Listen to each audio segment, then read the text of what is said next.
Yo, what is up, all of my ace attorneys? Welcome to another fantastic Lawyer Wednesday. We are back. We are ready to solve case 3 and figure out who done it. It's going to be great. Hello! Hello to everybody. Hello, everyone in the pre-stream. Hello, everyone who is a VOD head watching this on a VOD. Today, we will be playing more Phoenix Wright Ace Attorney Trilogy, Phoenix Wright Ace Attorney, Trials and Tribulations. That's what we're going to do. That is the plan, and it's going to be great, and it's going to be fun, and we're all going to smile and laugh and say, ha ha ha, wow, what a funny case that was. I'm sure that's what I'll be saying by the end of it, and not, screaming in like pure blind rage, you know. It's gonna be totally not like that at all. Just fun, just funniness, and no anger, because it's all gonna make total sense, and I'm going to do great, and I'm not even going to take any damage. That's how confident I'm just that good, you know. It's not even a matter of confidence, it's a matter of just speaking the truth, you know. It's just not very hard for an ace attorney like me. Time for Cade to mess up? No, that's the opposite of the thing that I just said, you see. It's not going to happen. I mean, I never make any mistakes in the first place because my logic is always flawless. It's usually just the game that's making the mistakes, but like, I give it a pass because it's not perfect. You know, no game is, but the gamer, that is the problem. It's like, don't hate the player, hate the game. Yeah, that's me.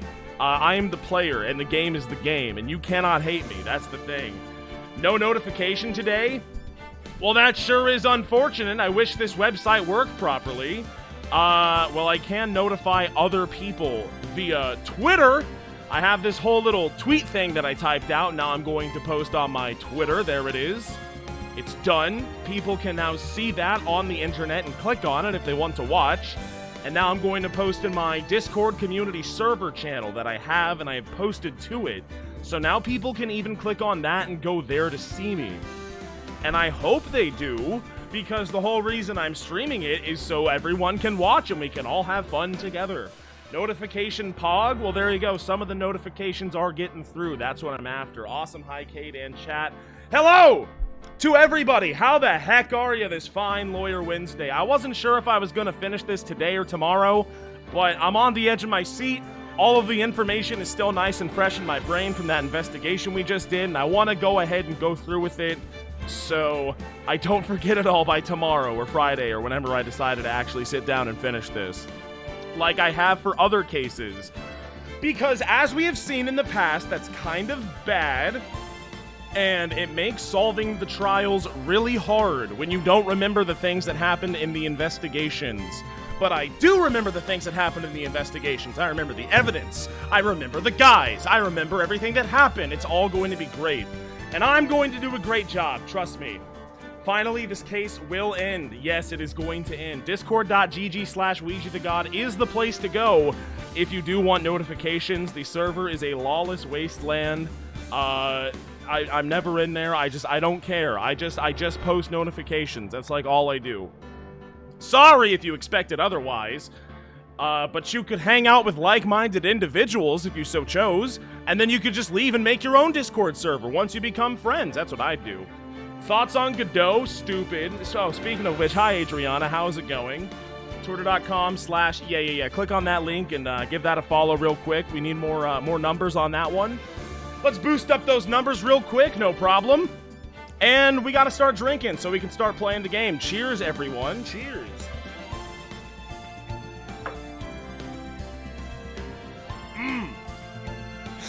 Adriana, I'll have to ask you to stop posting suspicious links in my chat. That one's a little bit too suspicious even for me to click on, and I'm scared that I might get doxxed if I click it, so click at your own warning, everyone. Oh, it's a good case so far, but we've only done like 3/4 of it. I know that this is the final trial, so after this, then we're really going to figure out whether this case is a good one or a bad one. I bet it's going to be great. I'm sure it's going to be really, really good, and I'm going to like it a lot and say that made a lot of sense, and I'm glad I came to this conclusion through my intelligence and rationale. So cheers again for more drinking. We're probably going to have to... It's an entire trial. Like, we're going to drink a lot. But we got to start off with the first 4, you know? That's just how it goes over here.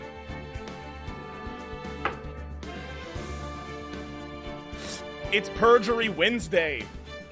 I guess we can call it that. Sure. Lawyer Wednesday, Perjury Wednesday, what's the difference? They're all lying anyway. It's all about lies and not telling the truth to the good and honorable people who want to help you. That's what court's all about.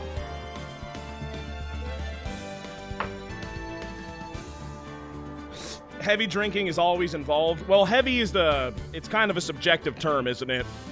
For me, it's fine. It's like, it's no big deal. Like, I can just do it, no problem. For other people, I feel like they die. Because, you know, I'm just that strong. I'm just that powerful. It's just, I'm really cool. It's like, think of it like Godot, you know. Is 17 cups of coffee a lot? Yeah. Is 17 cups of coffee a lot for Godot? No, not really. That's just like a couple of hours. Basically, what I'm trying to say is, like, I am Godot. Okay, scratch that from the record. I'm gonna take this last drink and then we're gonna start playing the game, okay?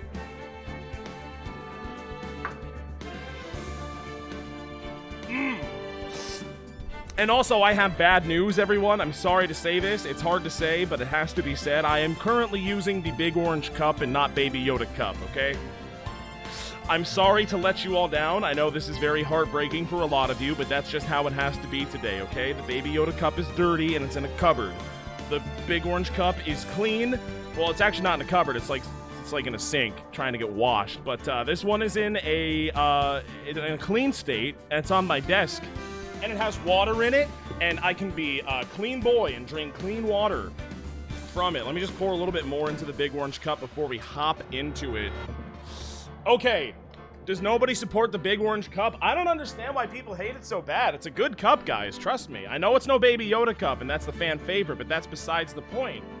You have to expand your horizons a little bit, guys. You need to accept and learn to love other things, because if you're just putting all of your love into one thing, eventually it's going to break your heart. That was me, by the way. That was me plugging in my controller, which is totally going to register. Yes, it does. Okay. Don't have to relaunch the game. Let's play the game. Let's solve this murder, and let's get Maggie Bird free and Mr. Dick Gumshoe some pussy. Let's do it. Here we go. Yes. Always ready. Born ready. Let's do it. It's January 8th, 9:46 a.m. District Court Defendant Lobby number 1. Bringing it back old school with number 1. I like it. I like it a lot. Good morning, Mr. Wright. Good morning, Maggie. Hi, girls. So, what do you think is going to happen today, sir? Yesterday's session didn't go so well and ended on a giant mystery. It sure did. See, she's looking like the Big Orange Cup right now. She's got a lot of orange on. It's actually like the same shade, too. That's true. And we still haven't solved a single part of it yet. Ain't that crazy? Are you okay, Nick? Huh? Oh, yeah, I guess. Maybe. I've been better. But I saw that little flash of doubt in your eyes. No, that wasn't doubt. That was, determination, I'll say. Why don't I believe you? Because you're stupid. It's nearly time, Maggie. You better get going to the defendant seat. Okay, don't let me down, Mr. Wright. I'm counting on you. Bye, Maggie. Hey, pal! How did I know it was him? Hey, Detective Dick. Quit stressing Maggie out! She doesn't need that. How did you know she was stressed? I was watching through the doorway. Oh, that's a totally normal and not creepy thing to do at all, I think. You look like you lost the case already. Show a bit of confidence, will you, pal? What do you mean? Here, maybe this'll help. Oh, that's that shit from the thing, the kitchen. Huh? Have you taken up aromatherapy too? Not in a million years, pal. Don't tell me that you don't remember this thing. Come to think of it, yeah, it does kind of look like a vital piece of information. There's potassium cyanide in that bad boy. We're all in agreement there, right? This is a small bottle that turned up in Trabian Kitchen a couple of days ago. I remember that. I was there. I was the one who found it and gave it to you, in fact. I need professional help. Thank you for the 100 biddies. I just got here. What's up? All of you awesome people and the rest of chat too, I guess. Well, do not worry. Thank you for the 100 bits. You did not miss anything. We've just started. We haven't even walked into the courtroom yet. We're just in the building. Wow, look at all these little bottles. Oh, they're aromatherapy oil. He's got so many, they're overflowing on the floor. Hey, wait a minute. There's one bottle that looks kind of like potassium cyanide. Well, what do you know? Well, wait, isn't it like a powder? Isn't potassium cyanide a powder, not a liquid? So can't we just like open up the bottle and see that it's powder if it is potassium cyanide in there? Is it a liquid? Did we even talk about that? Or wait, I don't remember what's in this bottle. Have we checked what's in the bottle? Because that's something I don't remember, but we probably should have. But, like, it's totally potassium cyanide, though. We're all aware. Well, what do you know? And it doesn't have a label either. And it doesn't smell. Okay, yeah, it was the smellless bottle. We finally got the analysis results back from the lab. So, was it potassium cyanide? Was it? I'm afraid not, pal. It's medication. It's medication? That's lame. Medication? Yeah, for ears. Topical use only, apparently. Oh, that's relevant to the thing. The dude he had an earache in his left ear or something like that. Which is what he had the earpiece in. For ears, you mean? Yeah, it's that medication Glenn Elg was using, for his ruptured eardrum. What was Glenn Elg's ear medicine doing in the kitchen? That's kind of weird, I don't know. Small bottle, the victim's ear medicine, found covered in unidentified fingerprints in the kitchen. Wait a minute. Unidentified fingerprints in the kitchen? Okay, well, first of all, I'm sure some of mine are on there and so are Maya's, but, like, Gumshoe, can you be a lamb and run back to the crime lab real fast and get these fingerprints discovered, please? Because I kind of need that. It's probably going to be really important. Who touched the bottle? Well, what about the unidentified fingerprints? Anything on that? Someone screwed up, so they only had time to analyze the contents of the bottle. God, these fucking cops are so incompetent! Another hour and they might have gotten something on the prints, but... that's going to weaken its impact as a piece of evidence. Well, can you just, like, go fast? Just run away and then go do it real quick and come back. These things always go on for more than an hour. I can stall. Remember 2-4? I'm the king of stalling. I'm the ace staller. Don't even worry about it. Okay, pal, this is it. Make sure your defense is impregnable today. Got it? Okay, today's trial.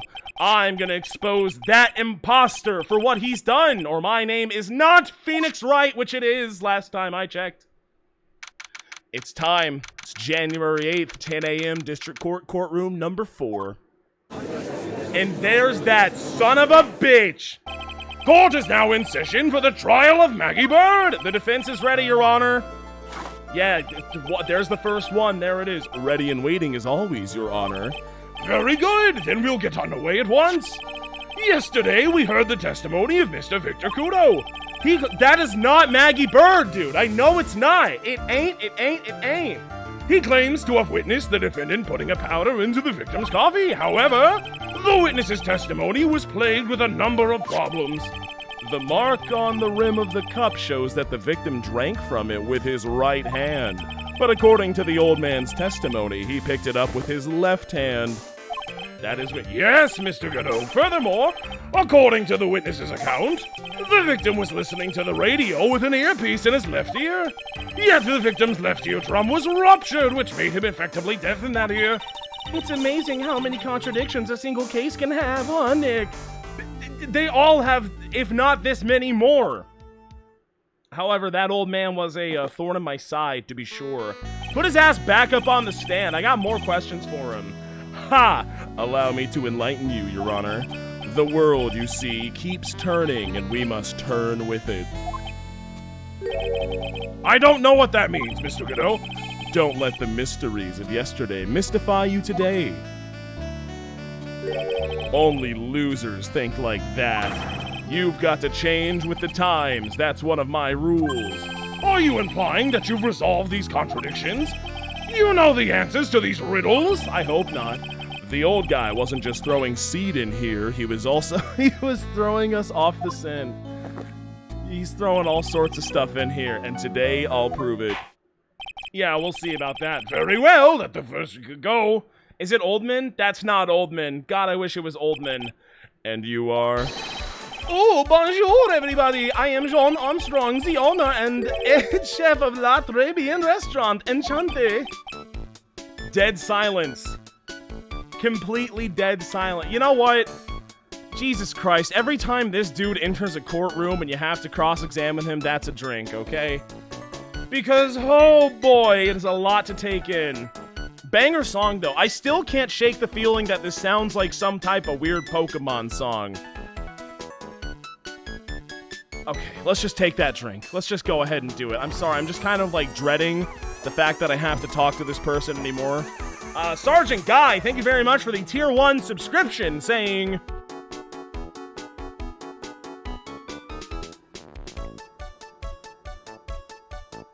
Thank you very much. That's a very sweet dono message. Thank you.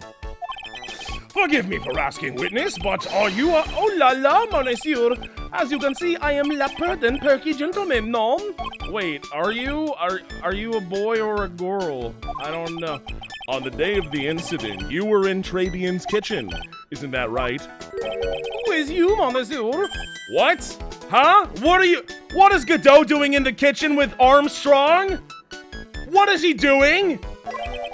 Everything feels right. Oh, okay. I thought that was in... Okay. I thought he was saying I was in the kitchen with you. Ha! Wow, he is totally unfazed. Doesn't anything intimidate this guy? That's cup 2 right there, by the way. Let's all keep track. Very well, your testimony, please. Please tell the court what happened at Trabian. Oui, voluntary. That's what he's doing. She's doing, they're doing. Let's just go with that. At Trabian. When it all happened, there were just 2 customers in my restaurant. I remember I was experimenting with some new art decor that day. Like having a large mirror between tables, for example. A large mirror between tables, for example. What the hell does that even mean? Are those the partitions? I didn't see no mirrors. Oui, perhaps that is what old man was looking at. Cup, earpiece, and glasses. You would have seen everything in reverse, no? Well, that is how mirrors work typically, yeah. A mirror? Oui, un grand mirror. La most enormous mirror. It's a big fucking mirror. Why do you have a big mirror in the middle of your restaurant? And suddenly the mystery disappears. Like I said, the world keeps turning, so roll with it. That would explain the coffee cup and the earpiece conundrum. The mirror would have made everything appear back to front. What the fuck? It's way too early in the morning for this to be happening to me. We have not even cross-examined anybody. This is not possible. I'm gonna poke so many holes in this, it's not even funny. Now then, Mr. Wright, cross-examine. Yes. Okay, at Trabian. Tell me everything I need to know about Trabian. Let's do this. When it all happened, there were just 2 customers in my restaurant. I need you to hold it and tell me more about that. And who were the 2 customers exactly? My, of course, young man who died. And the other not-so-young man. You are referring to yesterday's witness, I presume? What about the other man Maggie says she saw at the table? What happened to my imposter? Something tells me Mr. Armstrong isn't planning to disclose his existence. We need some hard evidence first before we can bring him up, don't we? Yeah, I guess I'll just have to try a different approach for the time being. Like pressing more of his statements. I remember I was experimenting with some new art deco that day. Let's see it. You mean a giant mirror? Like a really, really big mirror? How come I never heard about that before today? Right now? Like a couple of seconds ago? You're not familiar with the language of interior design, monsieur. What the fuck? Of course, I'm a lawyer. Please stay on topic. Now, why didn't you tell the court about this before? But I did just a few moments ago. Excuse me, Mr. Armstrong. This deco you mentioned, are you referring to some sort of decorature? No, art deco. It's a style of design. Your Honor, he's talking about interior design. Walls, ceilings, carpet, you know, that kind of thing. Ah, yes, of course, that's deco. I was trying to achieve a more effeminate look for my restaurant. I think he's already doing a good job of that. I was planning the most bold remodeling of la decor. Like having a large mirror between tables, for example. Is that an effeminate decor style? Are mirrors for girls? I don't know. I'm not a girl. Nor do I know anything about interior design, for that matter. How big of a mirror are we talking about here? Is this a big one? Both of these nuts, actually, Armstrong. Something about 4 meters wide and, about 2 meters high. Let's see, if 1 meter is about 1 yard... Holy glass in a frame, that's huge! I was intending to install it on the ceiling eventually. The ceiling? Was there a mirror on the ceiling? I don't remember, I didn't really look up. I know, but I decided not to go through with it in the end. What should I do? Should I ask him more about the mirror? Of course, always press harder. Unless you don't, but this is a time where you do, so we're going to do it. Thank you very much, Triple Down, Betonomics, for the Tier 1 sub. Subscribe for 7 months, it's a long time. That's a big mirror, but still not as big as as big a Joe. What is as big a Joe? I don't know what that means. If you really had such a large mirror in the restaurant, someone would have noticed it, but there's nothing about a mirror in Mr. Kudo or Maggie Bird's testimonies. Objection how? Was it there or not? You didn't ask, Trite. You have only yourself to blame for such sloppy work. Well, excuse me! Do I need to go into every cross-examination by starting with, hey, was there a giant mirror in the middle of the room that you were standing in? I have to cover all my bases, because unless I ask that, I only have myself to blame for not getting that record straight, don't I? Oh my god. Every time there's a giant mysterious mirror, I'm gonna take a drink, okay? The giant mystery mirror, the mirror of mystery. And it's huge! And holy glass in a frame is it big, guys.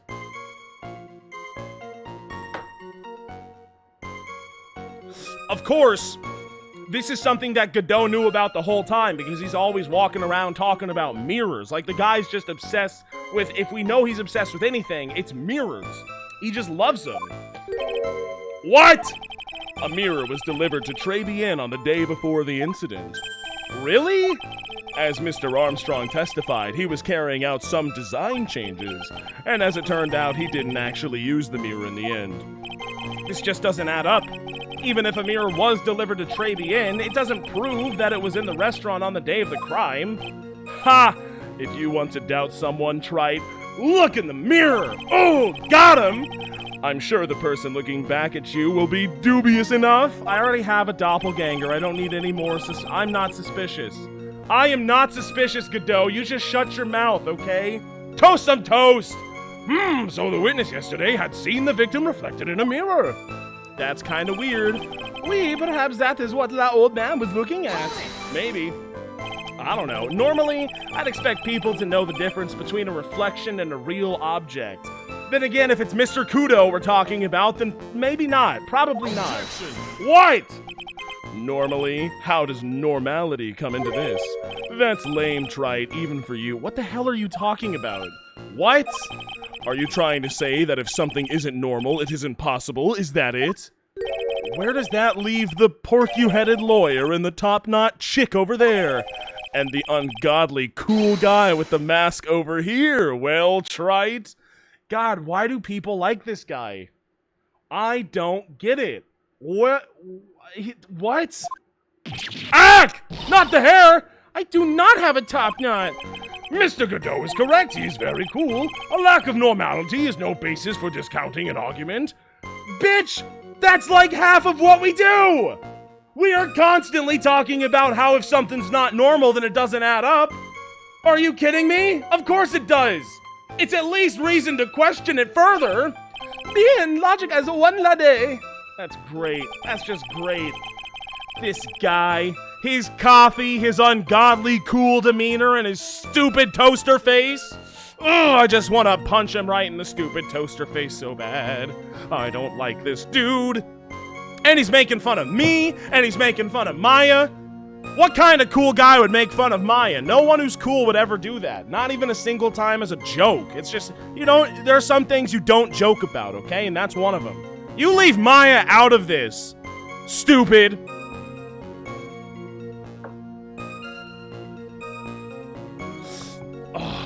La cup, la earpiece, and la glasses. You would have seen everything in reverse? None? Maybe. He's allowed? What do you mean he's allowed? He has a pass to make fun and insult Maya? You're telling me that you care more about Godot than you do Maya. Now that is abnormal. La cup, la earpiece, and la glasses. You would have seen everything in reverse? None? I mean, maybe. Everything? He would have seen everything in reverse? Wee! Hey, Nick. I'm still sad about that top knot comment, but we should take a second think about what old CD said in his testimony. How did he phrase it again? I don't know. The boy was wearing the earpiece on the same side as the green lens of his specs. Well, that was that side. No question, you can lock me up if I'm wrong. It was his left ear without a doubt, but it wasn't though. And then he used the same hand to pick up the coffee, his left hand. Okay.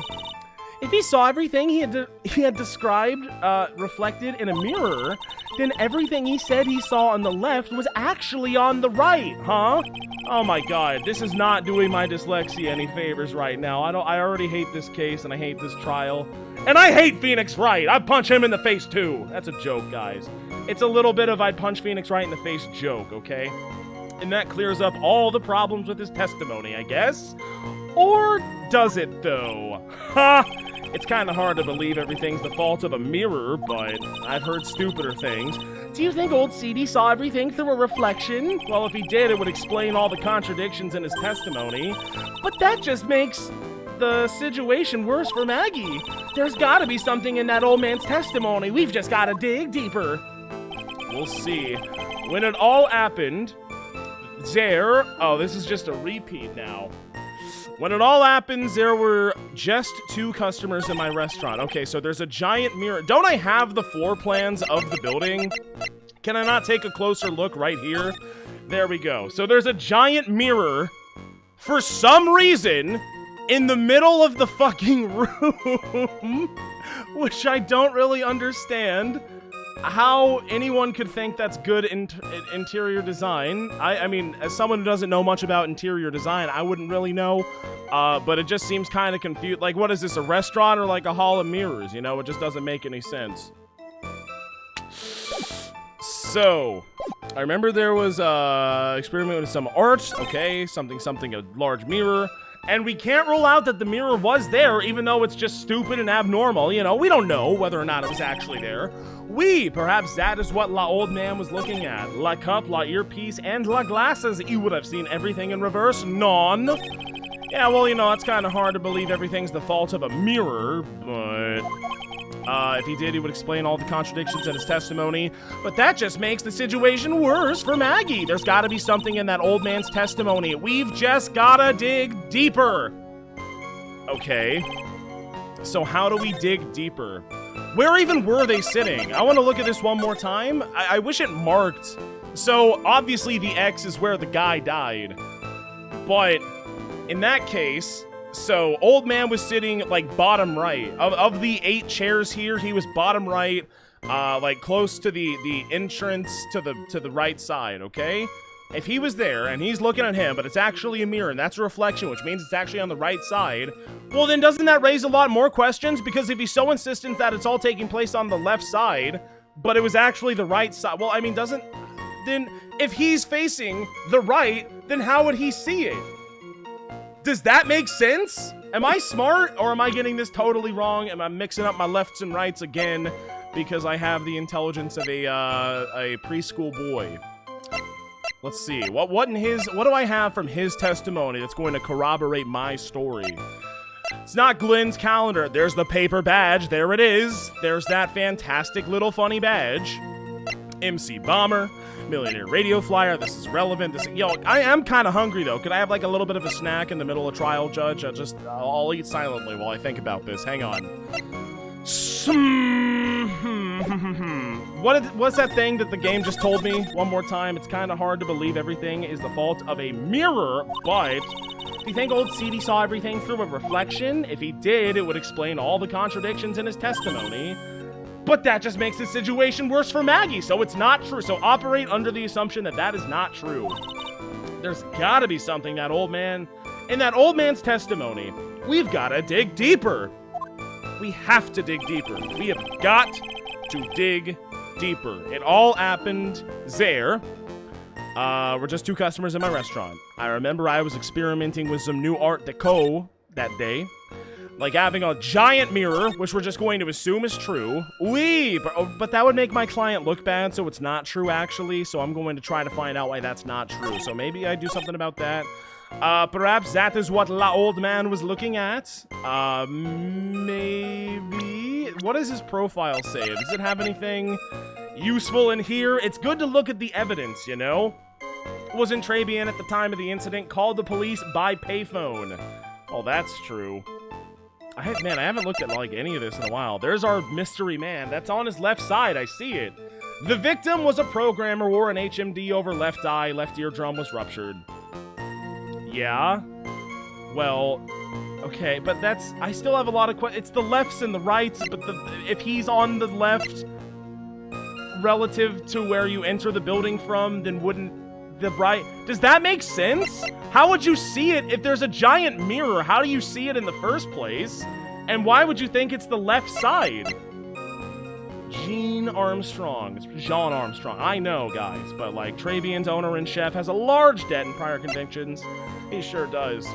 There's that scouter yet again on the left side. I see it. Well, it's on the left side. Of course they're doing it on the left side. It's never not on the left side. You know?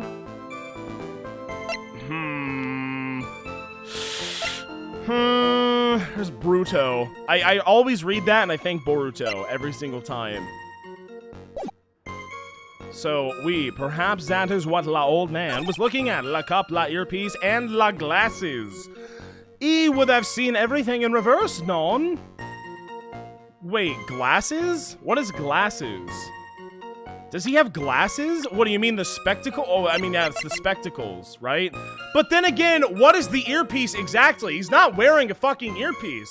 Not in this picture, at least. And that's what makes me the most confused. I just don't understand the whole earpiece thing, because it's not an earpiece. It's also not glasses. That's not what glasses are. Maybe I just do this. Do I present this on this? Because, like, I still need to know more about the earpiece and the spectacles, man, because it just don't make much sense. Potassium cyanide, victim Glenn. No, this is all irrelevant, isn't it? It's something about old man. It's something about Glenn Elg. And I don't have, like, a ton of information about those things. I have, like, this. I don't think that's going to be helpful. Let's see. It's kind of hard to believe everything's the fault of the mirror. It is kind of hard to believe that. It really is. It really, really is. Did somebody spoil in my chat room again? Why would you do that? Stop doing that. I shouldn't have to keep saying it, but I haven't played the game before, so please don't tell me what happens next. It would make me sad. I'm just gonna go for it. You know what? First of all, we have to save scum. We do a little bit of save scumming. Just a little bit. And now we launch it. Glenn Elg, age 28. The victim was a programmer, wore an HMD over left eye. Left eardrum was ruptured. I mean, maybe this has something to... We're talking about the lefts and the mirrors, and we're talking about the left eardrum, the left eye. It's maybe. Don't fucking tell me that was right. That was like kind of a shot in the dark, honestly. That's why I saved the coffee cup, the earpiece, and the HMD. Let's think back over Mr. Kudo's testimony for a second, shall we? The boy was wearing the earpiece on the same side as the green lens of his specs. Well, was that... But, I mean, maybe. I don't know. But what's the earpiece? What is the earpiece? You know who is wearing an earpiece? This other person from his company. That's an earpiece. I see it very clearly. And that's the spectacles, if we're calling them that. The glasses, you know, it's like a lens. It's a scouter. We can just call it that. No question. You can lock me up. It was his left ear, without a doubt. Okay. So to summarize, we were told both the HMD and the earpiece were on the victim's left side. Now, if Mr. Kudo saw all of that as a reflection in a mirror, it means both the HMD and the earpiece were actually on the victim's right side. What? But what side is that? Is he wearing his thing on the left side or the right side? Or is my dyslexia kicking into maximum overdrive and I'm not really able to tell? Because from where I'm sitting, it kind of looks like the left, right? His left. But would it be his left, as in Mr. Kudo's? I'm kind of confused, guys. I'm just a little bit, but I don't... Okay, we're just going to go with it. We're going to roll with it. Exactly. You see, Monsieur, now that you think about it, it is not so hard, mon. No, actually. Unfortunately, that's where we run into a monumental contradiction with the facts, you fucking idiot. If Mr. Kudo really did see everything in a mirror, why is it that the HMD is now on the wrong side of his head? That's what I'm saying. I don't know. I have so many questions about all of these things that I don't know the answer to, and that's why I'm playing the game. Thank you, Tiger King 329 for the tier 1 sub. I'm behind a bit, but I just wanted to say hi before I go back to Vodland. Well, thank you very much for watching. I appreciate it, and also thank you for the tier 1 sub. Enjoy Vodland, and yo, Tiger King 329, thanks for the tier 1 sub, okay? And you're gonna see that when you get to this VOD, and you're gonna be like, wow, I remember when I did that. It's gonna be great. Okay. Order! Order! Mr. Wright is correct. If the witness genuinely observed the victim reflected in a mirror, then we would expect the victim's eyepiece to have been over his right eye. That's what I'm saying, dude. It's very confusing stuff. How bitter. Trite, you should have a taste of this bitterness. It'll calm you down in no time. Are we talking about your coffee or something complete? Whoa! Whoa, Phoenix. What are we talking about? The coffee? Or are we talking, what are we, okay, I'm gonna take a drink right now, okay? Something's bitter, and I'm not sure if it is the coffee. Guys, who the fuck is sending him down the coffee? Who is brewing him coffee and then shoving it all the way down the table into his hand? Who is it me? Am I doing it, like, off camera, and I just don't know about it? Is Phoenix running over to the coffee maker on... He doesn't need a paralegal or anything like that. His Maya is just, like, a robot that serves coffee. It's as simple as that. Cheers. Godot's a Jedi?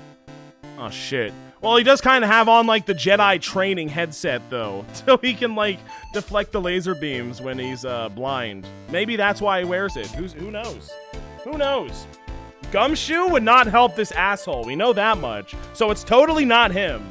He helps me. He throws the confetti for me. He's not serving coffee. He ain't no barista.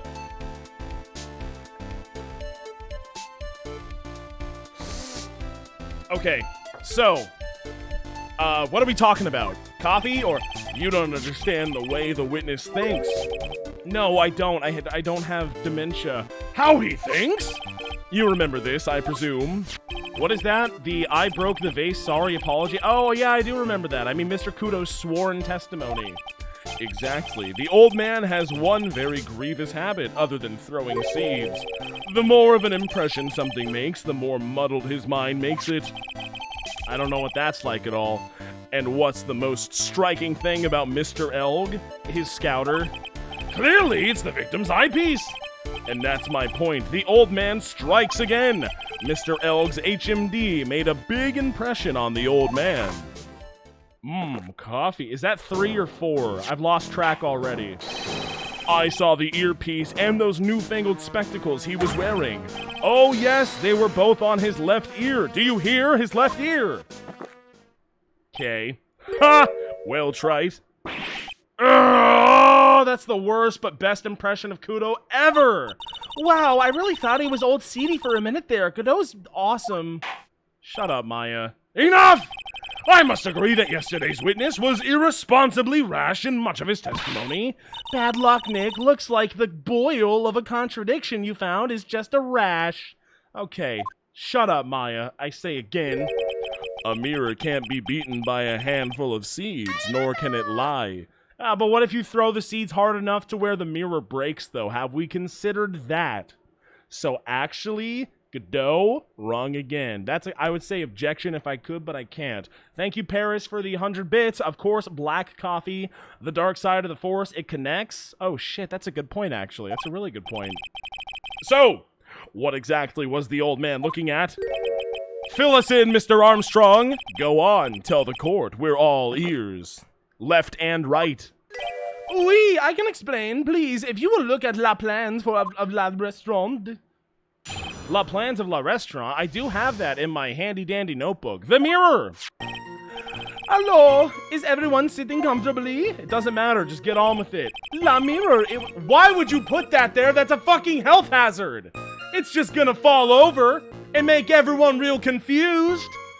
And wait, so, if he was sitting in the bottom right and the victim, so Kudo is sitting below the victim in this photo. How does the mirror play into this at all? If he can just look over to his right and see the victim sitting at his table, who has the thing on his left side. This is so fucking dumb, man. I'm sorry. I just gotta say it. It's just kind of goofy. It's just a little bit goofy. Oh, did I mention there was a giant mirror in the middle of the room? No. No, you didn't mention that there was a giant mirror in the middle of the room. That would have been nice to know before the trial. La mirror. It was in the middle of the restaurant dividing the two halves. Halves. Oh, he was there. Never mind. Okay, well, just disregard everything. Okay. There was only one seat from which you could have seen an image of la victim. That was la seat at the table next to la victims. That was where la old man was sitting. But I thought he was in the bottom right, was he not? I thought that's where it was pointing me to in the last trial that we did. And he said I was sitting right here at the bottom right, and I could, like, look.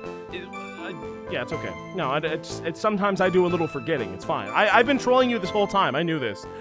After la terrible incident occurred, I moved la mirror so it was not in the way. Probably smart. But naturally, I did not touch anything else. Oh, yeah? Then whose fingerprints are on this fucking bottle that you had in your own fucking kitchen, sir? I wish we could... Yo, can we please get these analyzed as soon as possible? Please, please. Throw the bottle back at Dick. Tell Dick to get his ass moving down to the crime station. Analyze, come back, give it to me. I am so good at stalling. Look, this is how good at stalling I am. Do you have any idea how good I can stall a situation? How long I can draw something out when no one wants to be a part of it regardless? But they're all just gonna sit around and watch anyway. They're just gonna sit there and listen to me, and I'll just keep on stalling, because that's what I do. That's what I'm good at. Here's a drink, by the way. Hang on.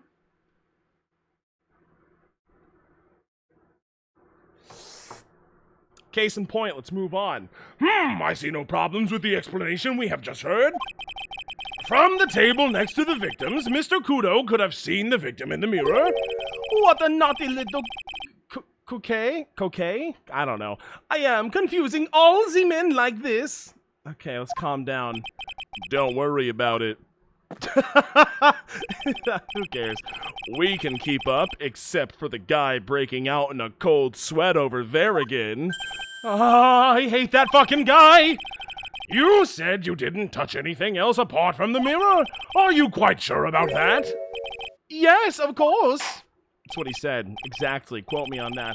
Very well, Mr. Wright. Do the thing. Okay, here we go. I'll do the thing. The mirror. Let's talk about the mirror. La mirror. It wasn't in the middle of la restaurant dividing the two halves. Why would you do that? Why would you do that? I don't understand. Coquet, noun, a woman who flirts. But he just identified himself as a man at the beginning of the trial. I'm sorry I'm trying to be PC, but I just don't know. It's hard to keep up with, okay? Tell me about that. So, run this by me one more time. The mirror was here, right? We? Really? Because I know if I were you, I wouldn't have put a mirror there. It would be in the way. That is what I am saying. But you have to keep in mind, guys, even if it doesn't make any sense and it's not normal, doesn't mean it's like a contradiction or anything. No, not at all. I'm good. Look who's talking, trite. What? You're obstructing my view, among other things. But this is my seat in the courtroom. Trabian's charm is that it gives you the impression that you're the only customer. Temporarily placing a mirror in that spot would hardly be in the way. It doesn't even do a good job of... It doesn't make any sense at all. What are you talking about?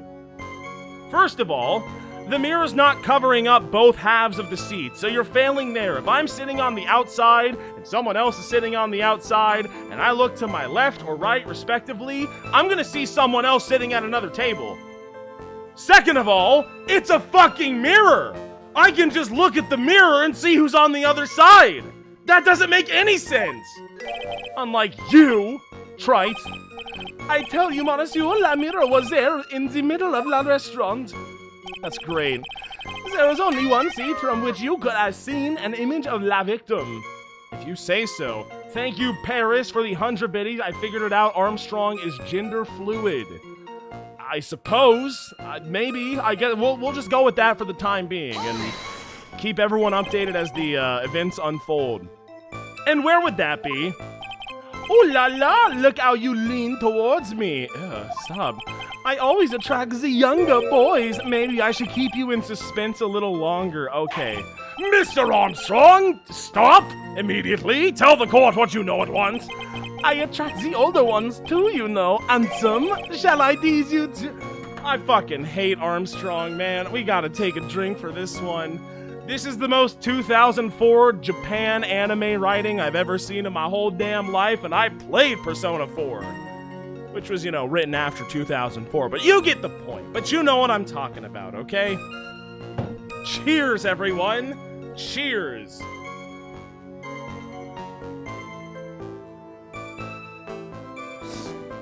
Oh, remember those two guys who accost Ryuji in Persona 5? That was a weird scene. I remember that. I don't know why, just for some reason I'm thinking about that, but it just popped into mind for some reason. I heard that they did change it in Royal, but I don't know what they did. I still really need to play Royal. I swear to God, I will play Royal on here at some point. I'm already seeing a very hot someone, so I'm afraid you'll be waiting for a long time. Who the hell? Whoa, wait, what? I'm already seeing a very hot someone? Who might that be? What are you talking about? Also, hi, Ree, how's it going? I bet she has mocha cream skin and cappuccino perfume because he likes coffee. Then I will tell you, there was only one seat from which you could have seen. Okay. That was la seat at the table next to la victims. That was where la old man was sitting. Okay. Godot do be a little bit of a coffee fucker. I'll be honest. Let me tell you, it's not cream. So why can you only see the victim from that particular seat? My monsieur, it's obvious, no? If you look at la plans, you will understand. Okay, what do you mean? La victim would have been reflected in la mirror like so. If you were sitting at la table next to him, you would have seen everything, no? So that's the seat old Seedy was sitting in that day. When the poisoning happened, I guess so. The old man was sitting at the table next to the victim? Why does that seem kind of weird? Maybe I should, like, present some evidence against that one. That thing that you what was that you just said? That was la seat at the table next to la victims. That was where la old man was sitting. Okay. Can I look at that crime? Is this updated? Please tell me we didn't update it, man. Come on, dude. How come we can't update any of our evidence ever? And what is the deal with this photo? Why is it that this photo is not even centered? It's at the top part of the screen. Why is it not even in the middle of the screen? I know that's the most nitpicky thing I ever said in my whole damn life, but I'm just saying, come on, man. Okay. So the mirror was there, he was there, he looked, he saw the...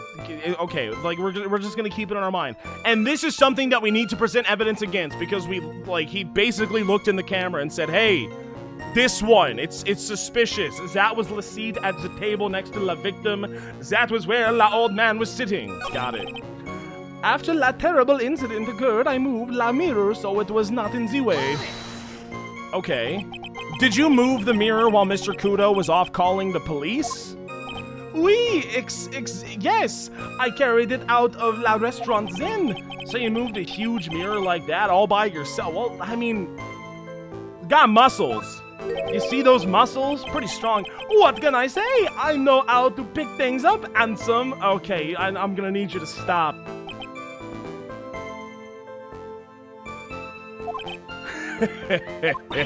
Godot actually laughed at something. Well, given the witness's physique, I suppose it is possible. Did you move anything else from the crime scene, Mr. Armstrong? I look like the obliging type, no? I don't know what that means. But naturally, I did not touch anything else. Except for the thing. Can we please go identify some fucking fingerprints over here? The victim's medication for his ear? I'm just saying. Are you sure about that? I touched nothing except la mirror.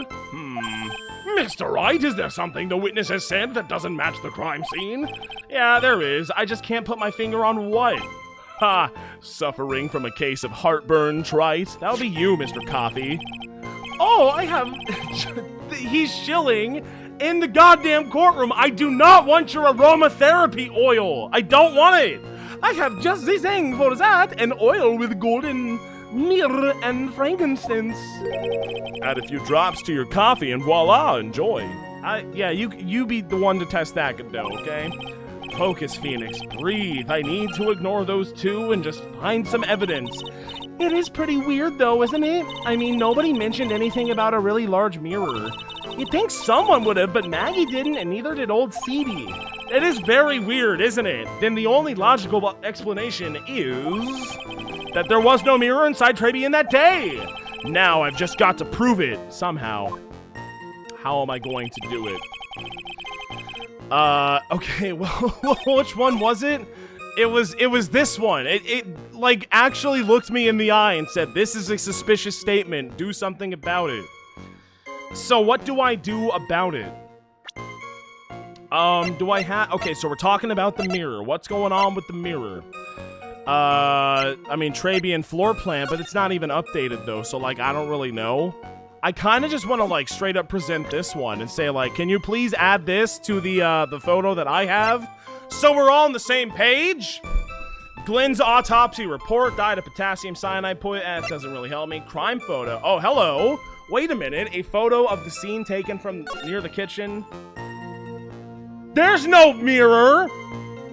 That's not even... There's no mirror there. Where's the mirror? I don't see a mirror, chat. Now, correct me if I'm wrong, but I don't see a goddamn mirror in sight. Unless, actually, he's sitting at the wrong table and that he is actually down. We're launching it. We're launching it. We're launching it. We're just gonna do it, man. We're just gonna go with our gut and say yes. This piece of evidence contradicts... Oh, jeez. The crime oh, wait, did we actually get it? I thought that was like some generic "you failed" dialogue. Yes! This photo clearly shows something that theoretically should not exist. What on earth do you mean by that, Mr. Wright? Should not exist? Ha, sounds like you're describing yourself, Trite. Got him! Boom!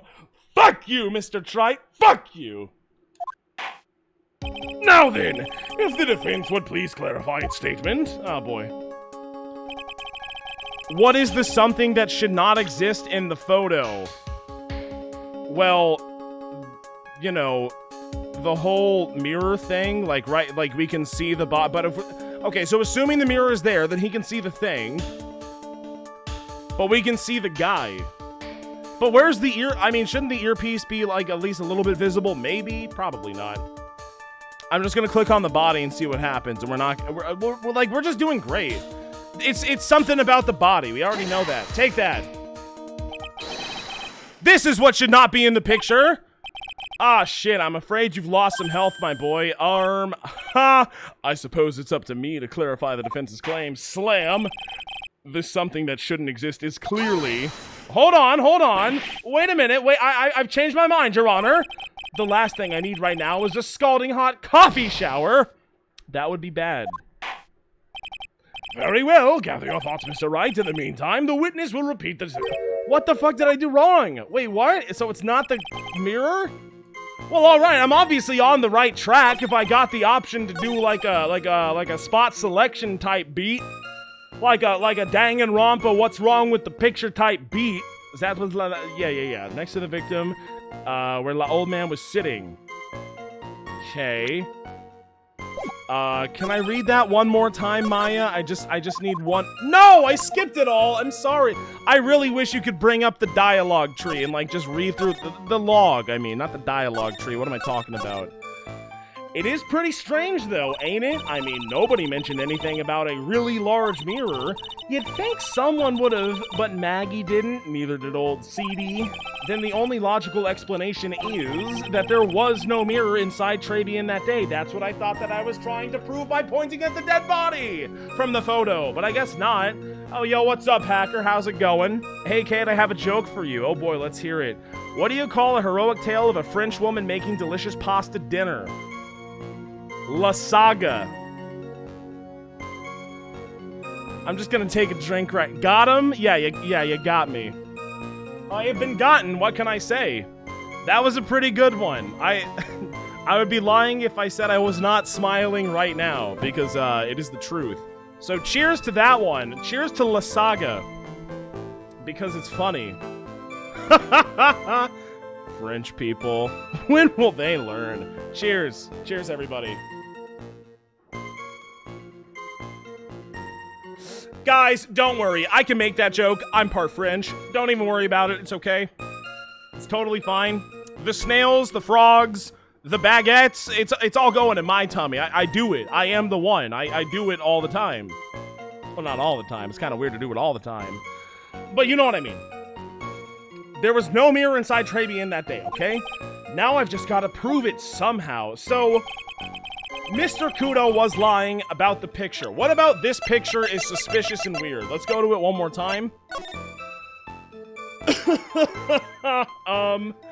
That's a dead guy. He's dead. There's all the should I point to the lottery tickets? Maybe? Because the Han goes into your tummy. It's you know, just like typical French cuisine. Or are you like trying to prevent me and my culture from having ours? It's typical stuff, Adriana. Let's not get hostile about it. You know, these things just happen. You know, this is what I grew up with, being a French man. I am predominantly, I'm tapping into my French roots here, okay? A photo of the scene taken from near the kitchen. Oh, gee. What is the weird thing taken from the scene of the kitchen? I don't know. It looks like, well, there is no mirror. Is it the fact that there's no mirror? I was trying to point to the fact that there is no mirror, but I can't do that because how do you prove that there's no mirror? Well, there'd be a cutoff towards the left side of the picture, but I don't know what to do. Crime photo, coffee cup. Coffee cup? The coffee contained potassium cyanide. Is there a coffee cup? There's the coffee cup. I see it very well. It's spilled. God! Hang on. God damn it. God damn, I have got...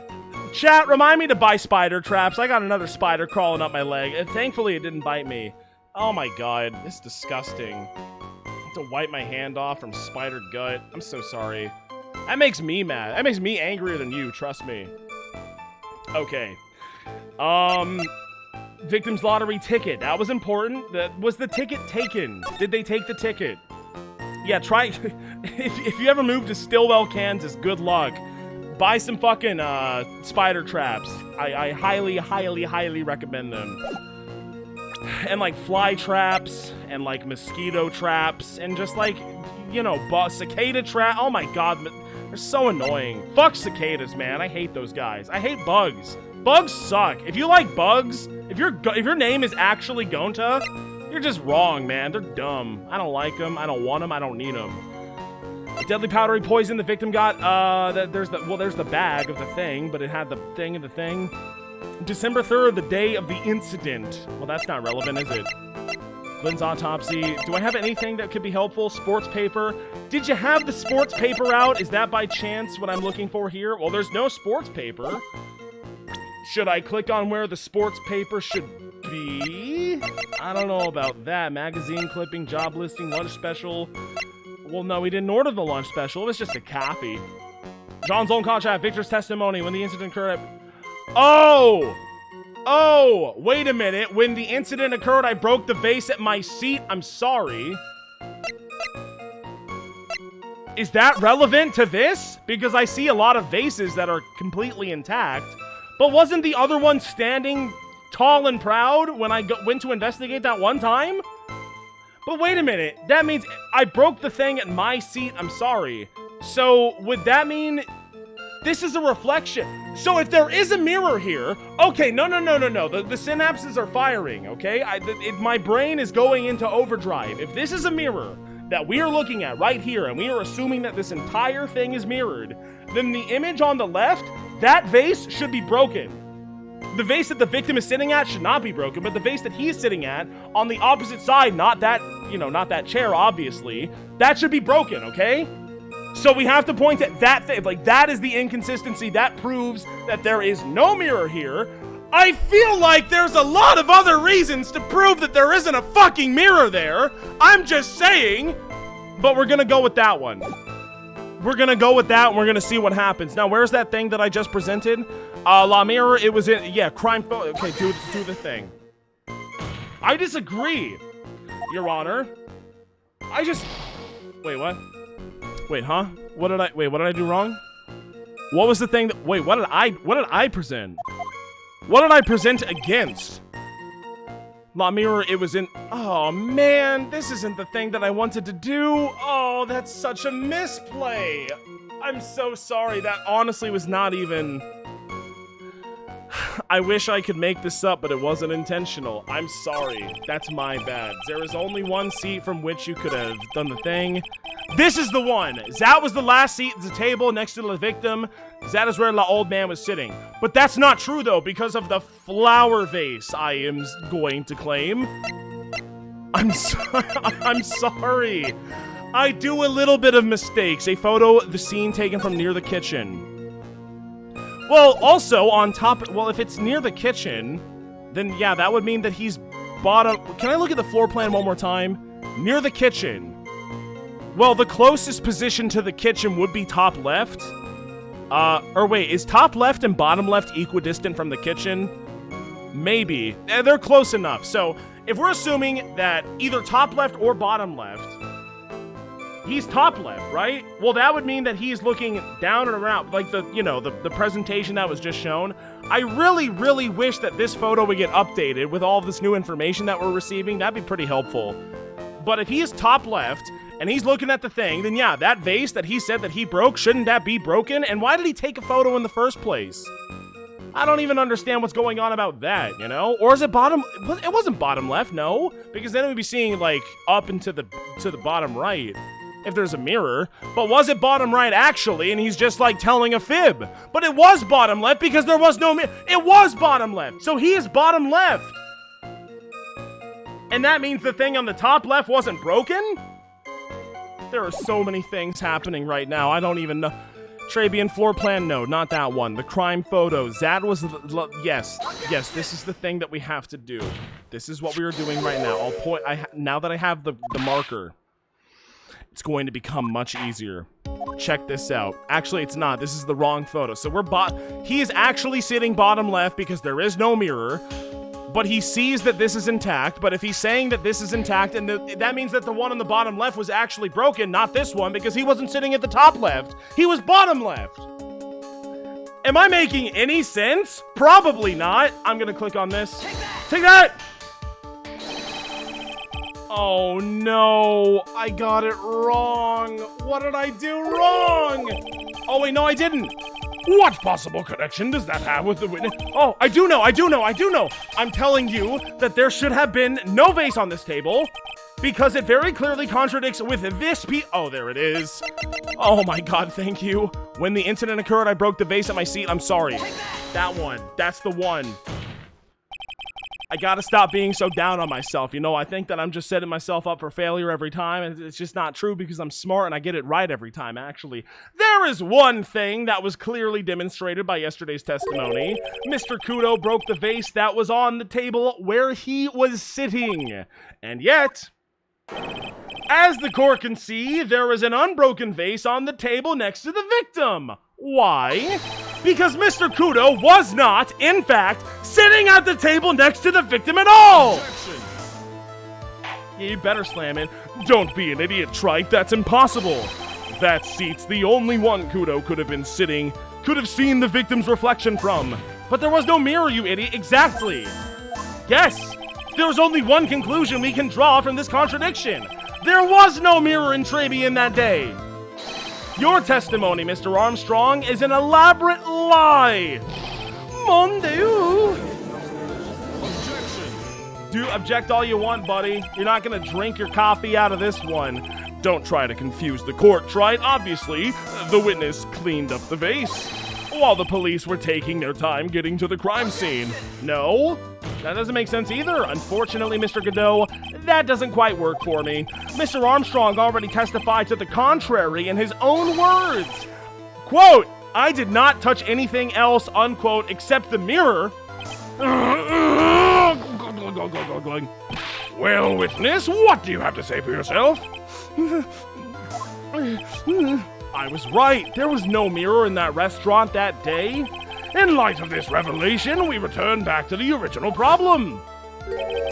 Why did the victim have an earpiece in an ear which he couldn't hear? I don't know, man. Ha! Yo, he's fuming! He's literally fuming!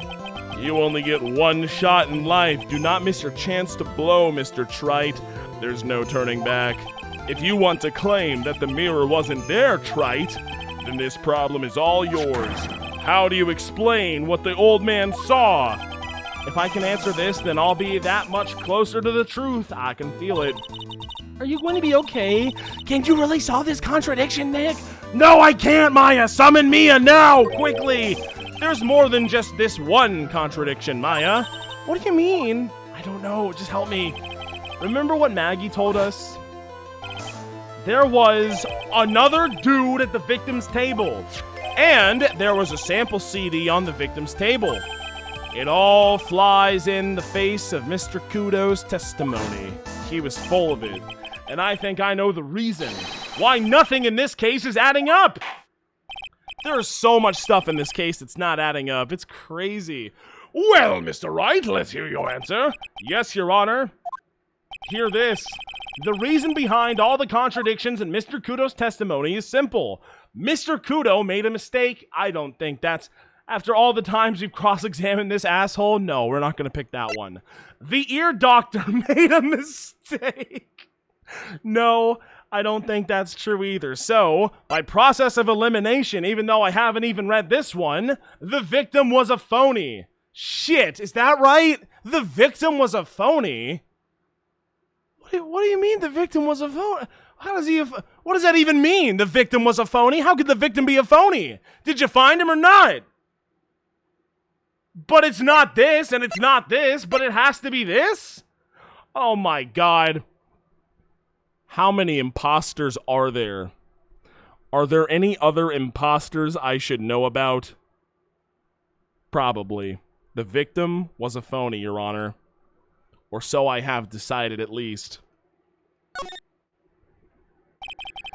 This case is riddled with contradictions. Yet, there is one very simple answer that clears them all up. And that is... the incident Mr. Kudo witnessed and the incident the victim experienced were two completely different events! What? Yes, the victim that Mr. Kudo saw wasn't Mr. Glenn Elg at all! It was an imposter! A phony pretending to be Mr. Elg! Oh my god, there it is! Ha! Obviously, unlike the victim, there was nothing wrong with the imposter's left eardrum. That's how he ended up wearing the earpiece in his left ear by mistake. You've got to be kidding me.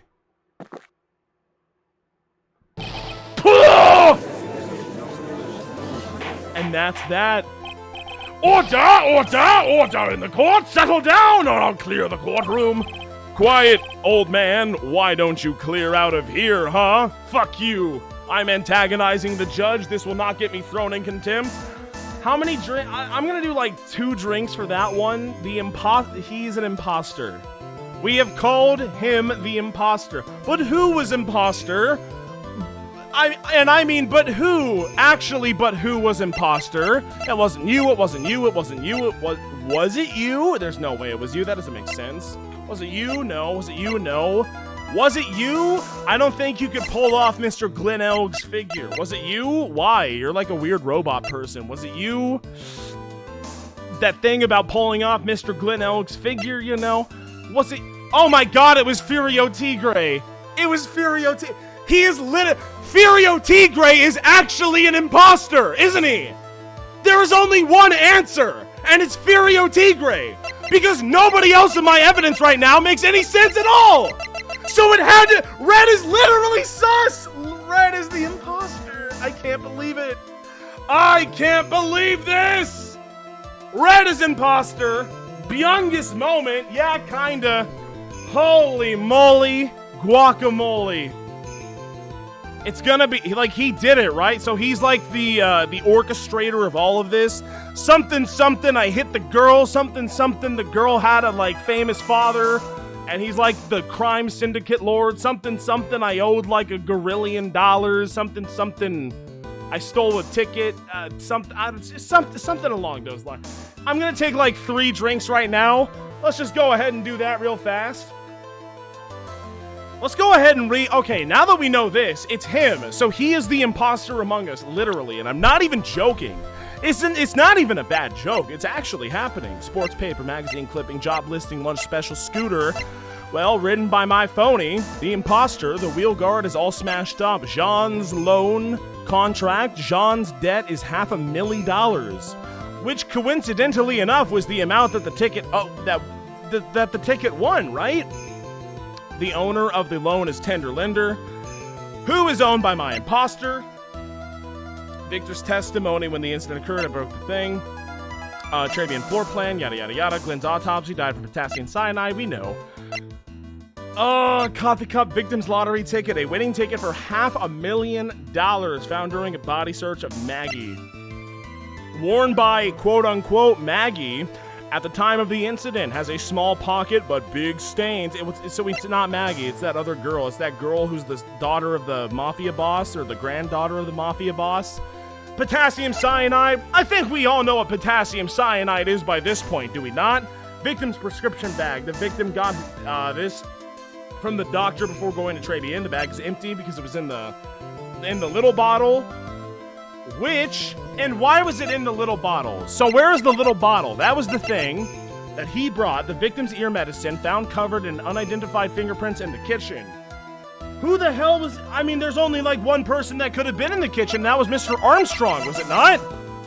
Who else could have been in the kitchen at that time? Who took that to the kitchen? Was it my imposter friend the entire time? There's three possibilities. There's him, there's her, Viola, Kate Verini, or it was John Armstrong. Those are the three options, and no one else could have done it. But assuming that it was put with all of the other little vials, I assume that it was probably not John Armstrong, because that would just stand out too much.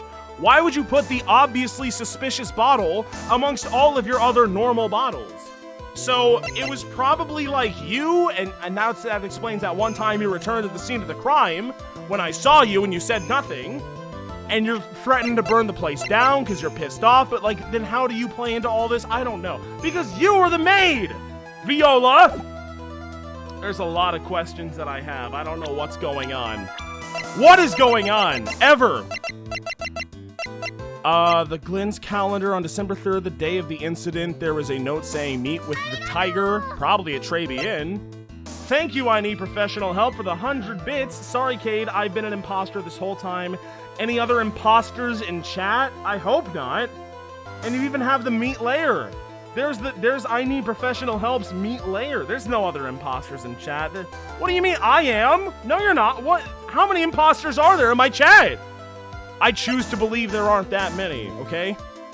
A computer virus made by Glenn Elk, potentially worth millions of dollars.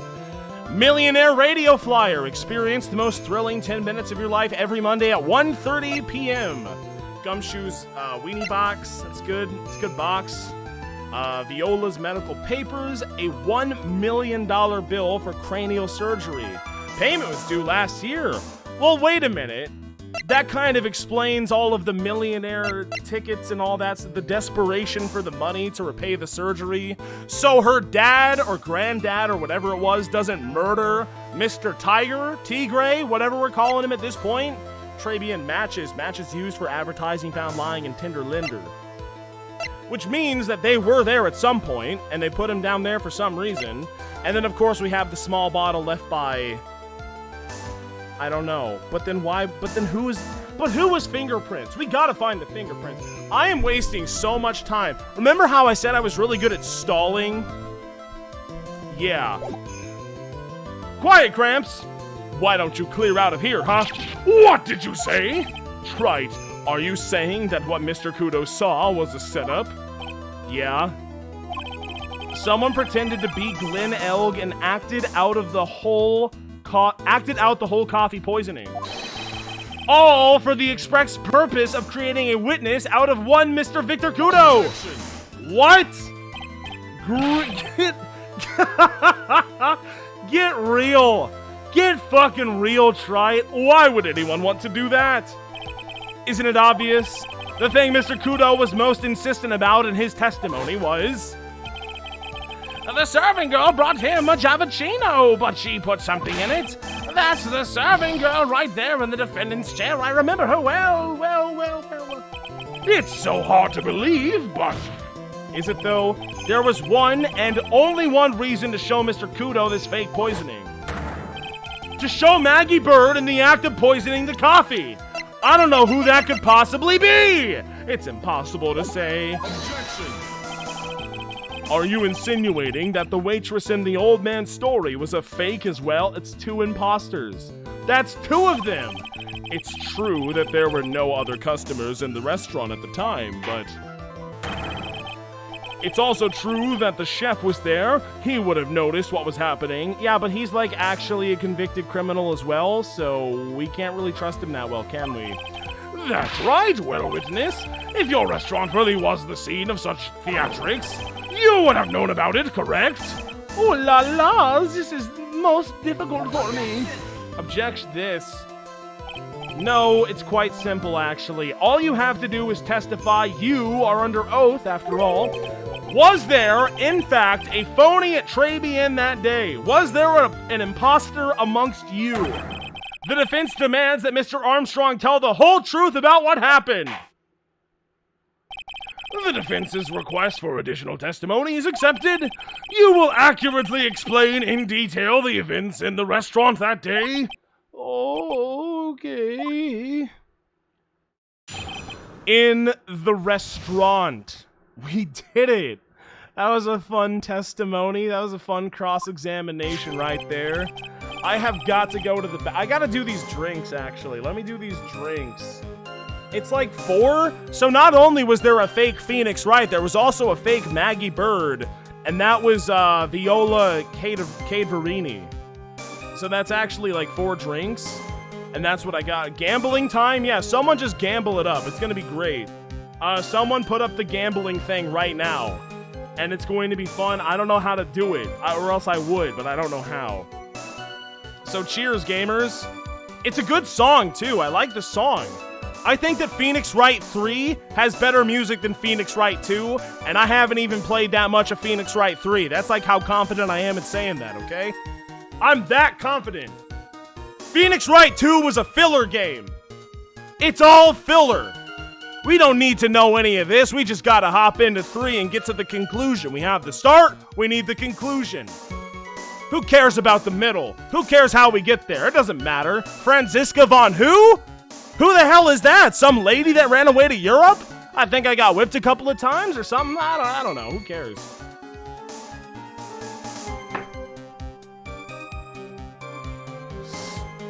Just hang on a little bit longer, chat. I have to drink a little bit more. I'm going to do it. We're going to play the game. Did you save that girl? No, she is unfixable, and Von Karma will never be fixed.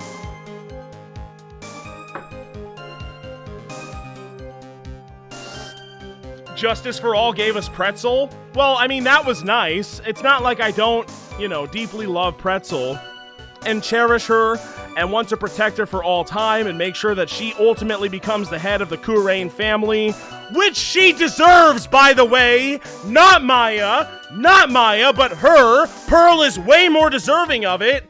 Not only through her natural ability, but also through her dedication. And it will be her. It better be her. If it's not her, man, I'm just gonna be mad. I'm just gonna be straight up pissed off about that whole thing. She's a good one. If I need Mia, she says, "Yo, Mia, get in here!"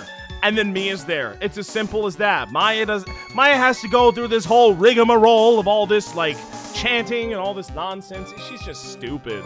Maya's just not as good as her half her age cousin. It's as simple as that.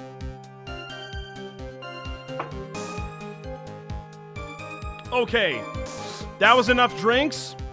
I am still stalling and wasting everyone's time, and I'm sorry, and if you click off, I understand. I'll be right back, everybody. I'm going to go to the bathroom right now. I'll be right back in like a minute and a half, 2 minutes. We'll see about that. See ya. Goodbye. If you click off, thank you for watching. Watch the VOD. Goodbye.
watching the VOD and skipping to this moment where you're hearing audio again. Hello?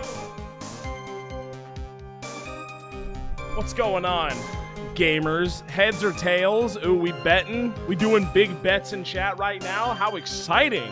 You better vote for heads because it's gonna be heads, but I mean, you're free to lose your money if you want. Now, where the heck were we? La victim, Monsieur Elg. He came to my restaurant alone. I remember the old man arrived not long after him. There were no other customers. Ah! He yelled. When he got word he won la lottery, Mon Elg became very excited. It was approximately 5 minutes later that the poisoning incident occurred. There was no time for a phony to do like acting. It's hard to read all the French shit, you know. Just so we're clear, there was no mirror in the restaurant after all. Je vous demande pardon. Forgive me, Your Honor. I lied. Because... I didn't even read that he said I lied before I said it. I lied because I wanted this mess to be cleared up quickly. You've just convoluted it so much more. What are you talking about? I want it to be cleared up quickly, so I'm just going to fabricate some elaborate bullshit to make everything way more complicated, okay? That makes total, like, that's what you do in a situation like this. It is Perjury Wednesday. It is. It is actually Perjury Wednesday. Yo, you know what? Shout out to Perjury Wednesday. I'm gonna take a drink for that one, too. Shout out to all my perjurers out there. Cheers. Yo, which one won? It was heads, right? It was heads? It was, yeah, heads won. Heads always wins. Right? Cheers. Okay? Cheers to this one. Heads, cheers to heads. Alright. Okay. I will decide how to punish you later. For now, we will hear your cross-examination, Mr. Wright, if you please. He took that perjury charge a bit too well. Perjury Wednesday. There it is. But I'm guessing he'll be in more serious trouble after this cross-examination. I would hope so. In the restaurante. Let's see what he knows about in the restaurante. Let's see it. La victim, Monsieur Elg, came to my restaurant alone. Was he all alone at his table as well? My oui, I saw him from la kitchen. Yet, the defendant, Miss Bird, remembers it differently. She swears there was another man at the victim's table. Ha! Unfortunately for you, Trite, yesterday's witness also testified that the victim was alone. Huh? Well, since when are we taking that asshole's account into account? He's a liar. He lies about everything.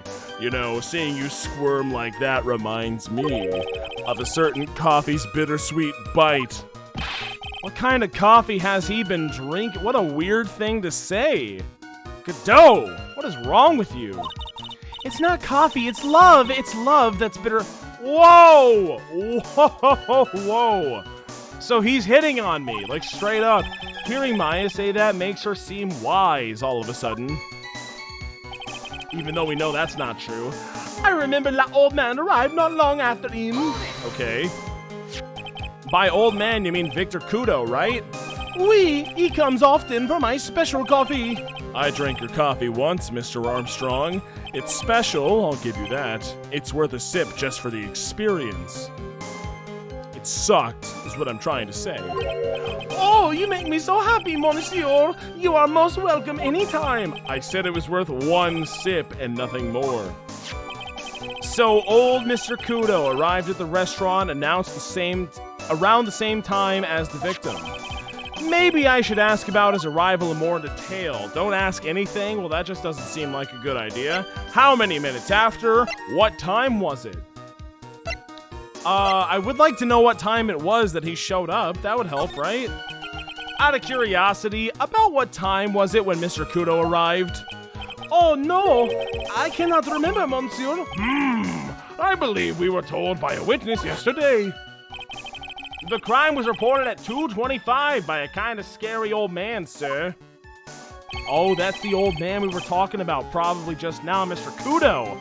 Does that perhaps jog your memory, witness? The incident happened about 20 minutes after he arrived. So the victim must have arrived between 2 p.m. and 2:10 p.m., no? Just after 2, huh? Thank you for your help in me jogging my memory, Monsieur. You are wonderful. Ha ha ha! I can't sit here all the time and do nothing now, can I? You sure can. That's what you've been doing this whole time. The time of day will be added to the witness's testimony. Oui, Monsieur Judge. Everything I do it for you. Merci bien. That's French, isn't it? Ha ha ha! I'm glad at least one person is in a good mood. He's even humming a song to himself. I remember the old man arrived not long after him, just after 2 p.m. Okay. Are you absolutely sure about the time? When I think really hard, I am sure it was just after 2, oui. It is la time I stopped serving la lunch menu. Quite right. I always break for lunch when the restaurants are serving their specials. I've been known to wind up a case early just to make it on time. Ha ha ha ha ha. I guess you should never get between a hungry judge and his lunch, if you know what I mean. Oh, this judge of mine. He is such a card. Oh, would you look at that? It's almost lunchtime already. No, it's not. Witness, get on with your testimony, please. There were no other customers. Weren't there, though? So your only customers were Mr. Kudo and the victim, right? What do you want, idiot? How many times do you need to ask the same thing, trite? You'd never catch me drinking the same blend twice. Huh? You're trying to establish the presence of a phony victim in the restaurant, but you're wasting your time. You can't grind birdseed to make coffee, if you catch my drift. I'm afraid I don't. But there's a hole in this testimony somewhere. I know! When he got word, won la lottery, Mon El became very excited. I did not mean to do that. Here we go. Did you see him? No, I was in the kitchen, but I heard him. I remember him shouting, yes, $500,000. Presumably the defendant heard that too then, correct? Maggie? She looked like a poor little frightened dove. And what about Mr. Kudo? The old man choked on some bird seeds that got stuck in his throat. It seems we now have yet another incident on our hand. No more incidents, please. We have enough incidents going on. It was approximately 5 minutes later that the poisoning incident occurred. Okay. And what were you doing at that point? Without any customers, you must have had time to kill. I am a multi-talented woman, monsieur. Well, there it is. Okay, which one is it? I'm sorry, but I just need to know for my own sake. Which one? Sorry, what do you mean? By what? There is la renowned chef, Jean Armstrong, and la tragic poet, Clarice Armstrong. Clarice? Oui, I was writing a poem, an angry tale of a chef in $500,000 in debt, cooking for a man who won $500,000 on la lottery. It is called that. It means why, perhaps I could recite it for la court. What the fuck do you mean? Please don't. Actually, please do. Why would you not? Are you Phoenix? That's bad lawyering right there. Yes, please tell us the court how insane you truly are. So okay. Is this a drink for schizophrenia? Is it a drink for a Korikyo moment? Did he seesaw affect this motherfucker? And I just don't know about it yet? I'm gonna take a drink right now for something. I don't know what, but inside you there are two wolves. Okay? Armstrong and Clarice Armstrong. Both of them like poetry. I'm gonna take the drink right now. I'm pouring it into the big orange cup, which I am drinking out of, not a Baby Yoda cup, but actually the big orange cup right now. And it's done. Yeah. And we're gonna take a drink for it right now, and cheers, everybody. Cheers.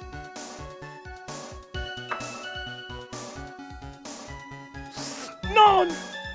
There was no time for a phony to do acting. What do you mean? You mean you contacted the police as soon as the incident occurred? I mean, we know that's not true. I asked the old man to call the payphone. By your own argument, right? The purpose of this phony victim's performance was so the old man would see it. In other words, once the incident occurred, this opportunity would completely disappear. Indeed.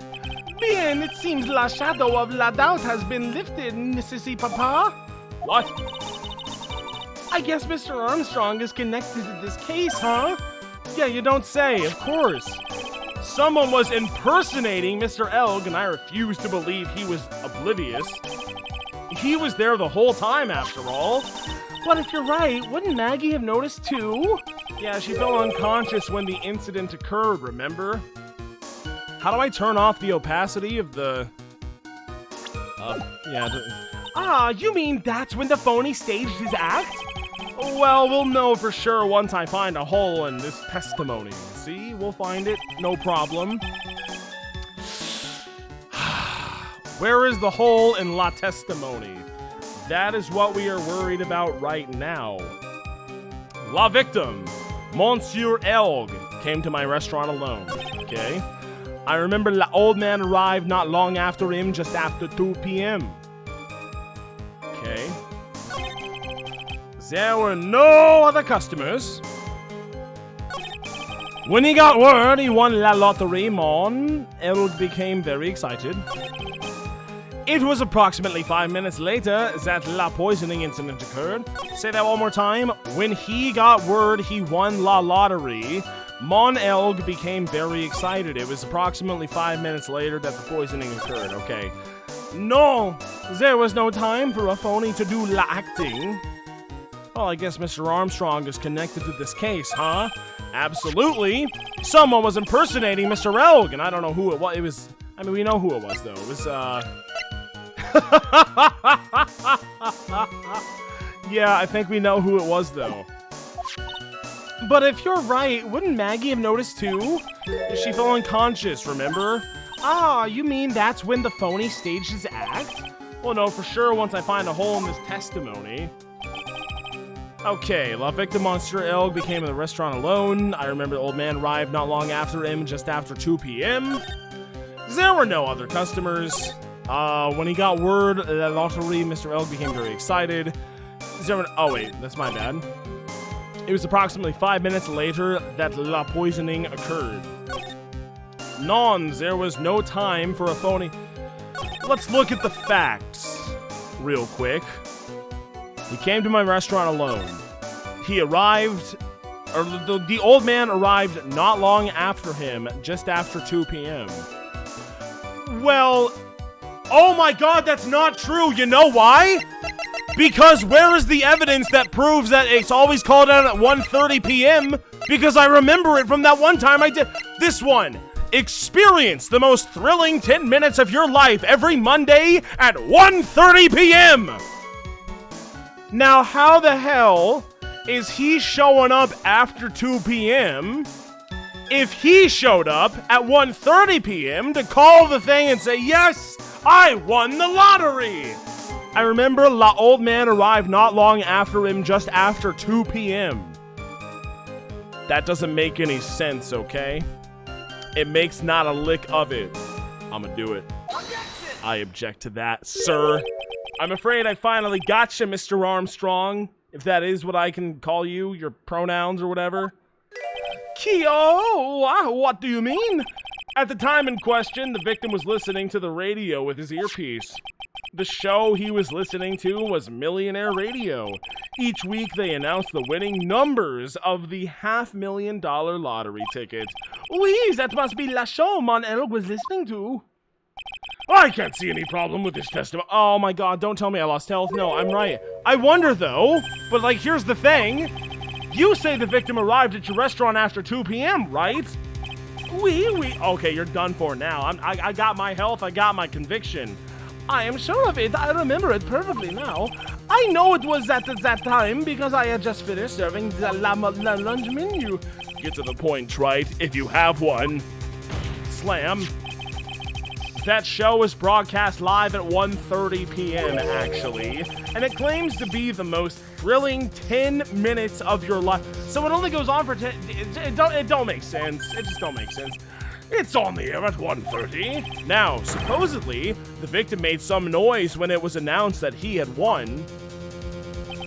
And yet, I don't believe his cry for joy could have occurred after 2 p.m. Because the show had already finished more than 30 minutes earlier by that point in time. No! This victim we've been told about has done nothing but the impossible. Listening to the radio with a ruptured eardrum, catching a show that was already over, there is only one conclusion you can draw from these facts. This victim was an imposter, acting out the poisoning 30 minutes after the real murder. Yes, there were 2 Glen Elgs in Trabian that day. The real Glen Elg, now dead, having been poisoned by the real killer, and the phony Glen Elg acting out the events for Mr. Kudo to the witness. It certainly seems that way. I mean, if that wasn't the case, how could you explain the time discrepancy? Objection. Objection how? Quite a performance, Trite. You were almost on a roll. What? But sadly, you lack the rock-hard foundation of rhythm to build your song. I don't know what that means. What is this, Music Theory 101? What is this, your stupid 101? Let's recap. According to your imaginative theory, it's now just after 2 p.m. Yeah? The phony Elg is performing a play for the benefit of Mr. Kudo. How do you explain, then, where the real Glen Elg is? I don't believe I have to spell this out for the court. However, at the time, the real Glen Elg was already dead. That's certainly the obvious conclusion. Probably. Thank you, Trite. That's exactly what I was hoping you would say. What? Wait, did I play into his hand? Did I do a bad? Now, I presume you can prove this theory of yours. Can you explain where the missing corpse went to? The missing corpse of Glen Elg? Gee, did we ever recover that thing? According to the old man's testimony, there was only one other customer there. If that customer was the phony Glen Elg, slam, then where did the killer hide the body of the real victim? Ah! I don't know. The prosecution has a valid point, Mr. Wright. If your theory is to stand up to examination by the court, you must provide us with proof by answering the prosecution's question. Where did the killer hide the body? Okay, Your Honor, can do. No conjecture, Trite. Let's hear some facts for once. Show the court a piece of evidence that proves where the body was hidden. Evidence? What does that mean? I don't know. What's with the intense pressure in here all of a sudden? Well, we gotta present evidence, Maya. You see, it's very hard. I thought I had him with that contradiction. But he's turned it all around and backed me into a corner instead. Well, Mr. Wright, the court will now hear the defense's theory and evidence. First, where was the body of the real Mr. Elg concealed? Outside Trabian, inside Trabian. So he died. Mr. Elg is dead, and it ain't even 2 p.m. yet. And this is the thing about it. Where is the body? Is it inside Trabian? Is it outside of Trabian? Who is superior? What was the other option? Okay, that's just, I demand a recount, okay? Stop the vote. Literally stop the vote. That doesn't make any sense at all. Was he inside of Trabian or outside of Trabian? Well, I feel like if you killed someone and you had all this time, you'd probably drag him outside. Right? Why would you not drag the body outside?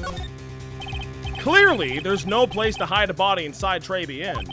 Therefore, the killer must have hauled the body outside. I see. Nice supposition.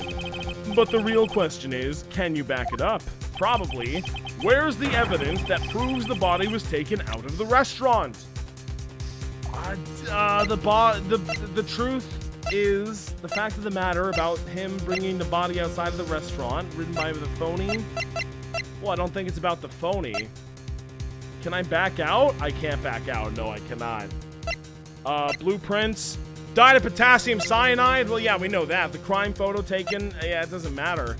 Coffee contained potassium cyanide. A winning lottery ticket. Worn by Maggie. Well, where is this apron? I want to know more about this apron, too, but we don't know nothing about that. Potassium cyanide. The victim's prescription bag. Glenn's calendar. Paper badge. I don't know. How do I prove that it was dragged outside of the restaurant?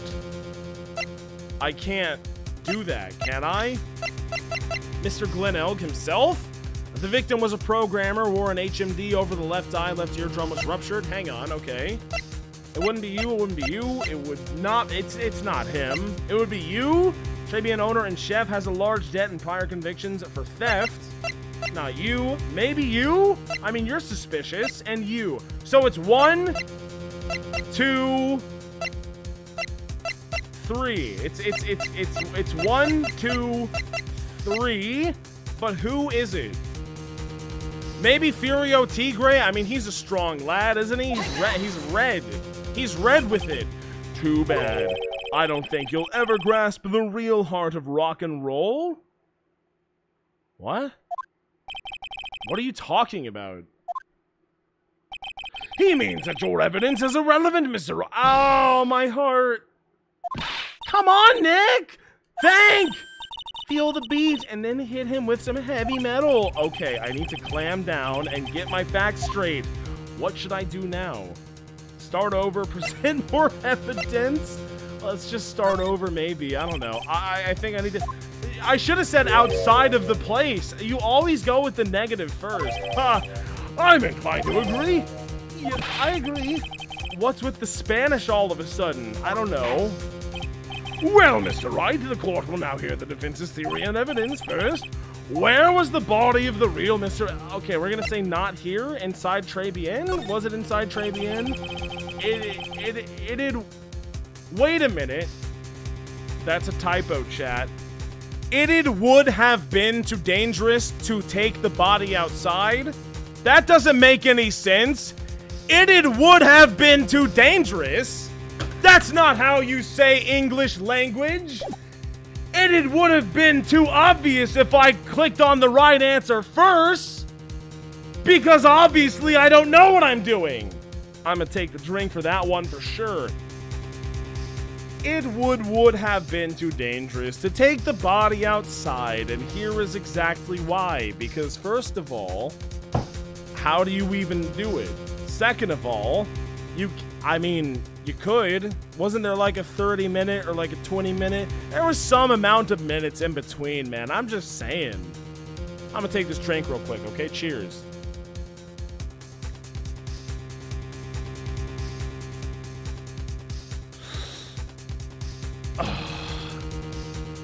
The miracle never happened.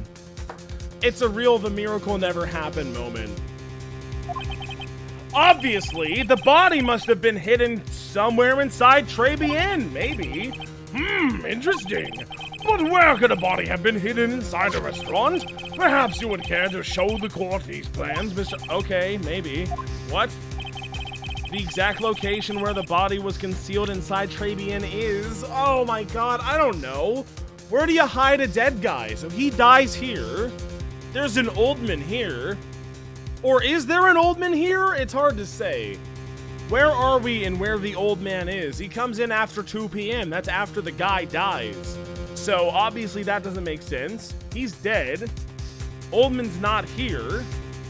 He's here. Where do you bring this dead guy? If he's inside, where do you put him under the... You don't put him under the table. I was so close to putting him under the table, but no way. Somewhere in the kitchen, maybe? I mean, that's the realm of mystery, is it not? I'm just gonna click on the kitchen and see what happens. See, the body was here! I see. Nice supposition. But the real question is, can you back it up? Where's the evidence that oh my god, that proves the body was hidden in that location?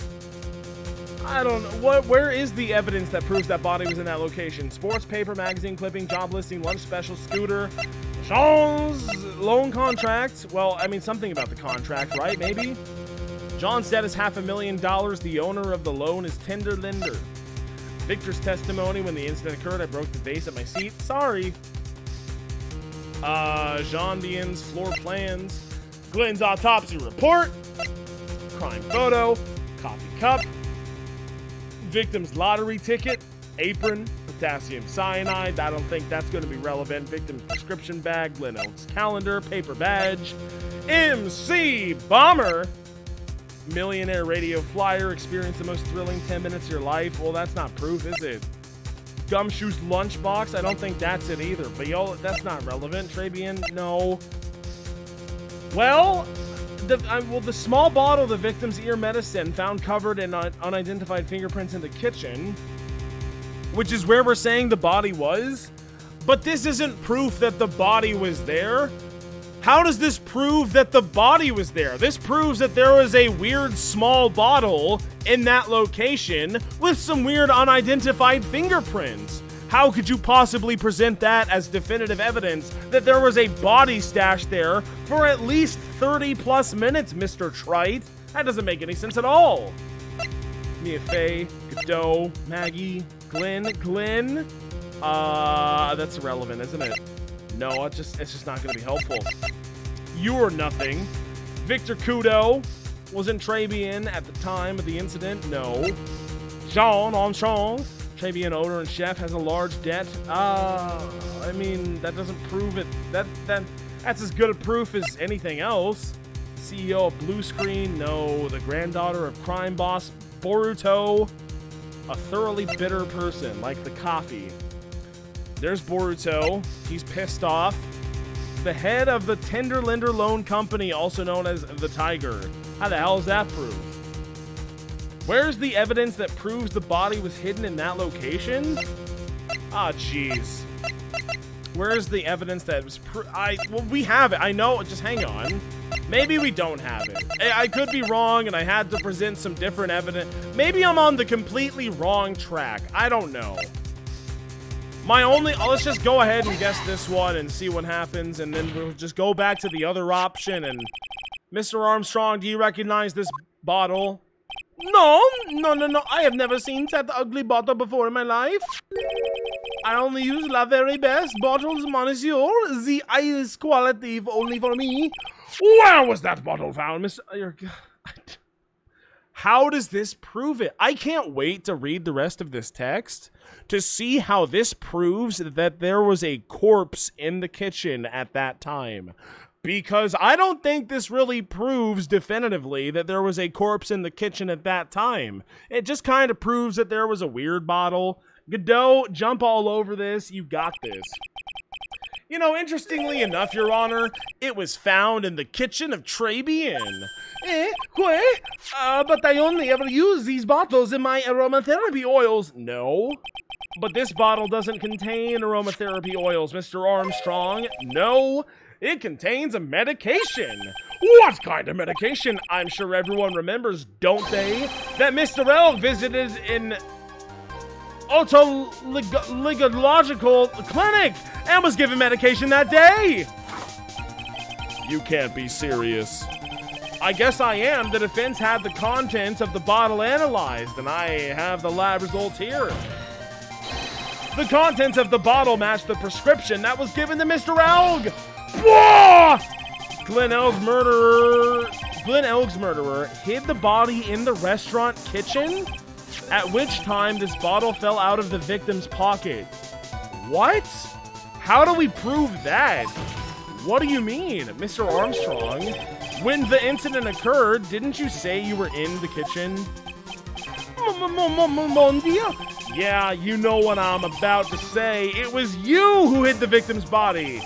You did a fine job pretending to defend my client, Maggie Bird. However, you were setting her up to take the fall behind the poor girl's back. Who could have guessed that? No. Order! Order! This is an extraordinary development. Witness, did you murder Mr. Glenn Elg? No, I could not do such an horrible thing. No! Screams Godot. No, glug, glug, glug. Mr. Godot? the bitterness. Every time I get lied to, I always down a mug of coffee. You're gonna be drinking a lot. If I did that, I would literally be dead. That's one of my rules. Do you have the slightest idea how many cups you've had by now? Then I like to do the same to the person who lied to me. I like to take them down with my empty cup. Listen up, chef.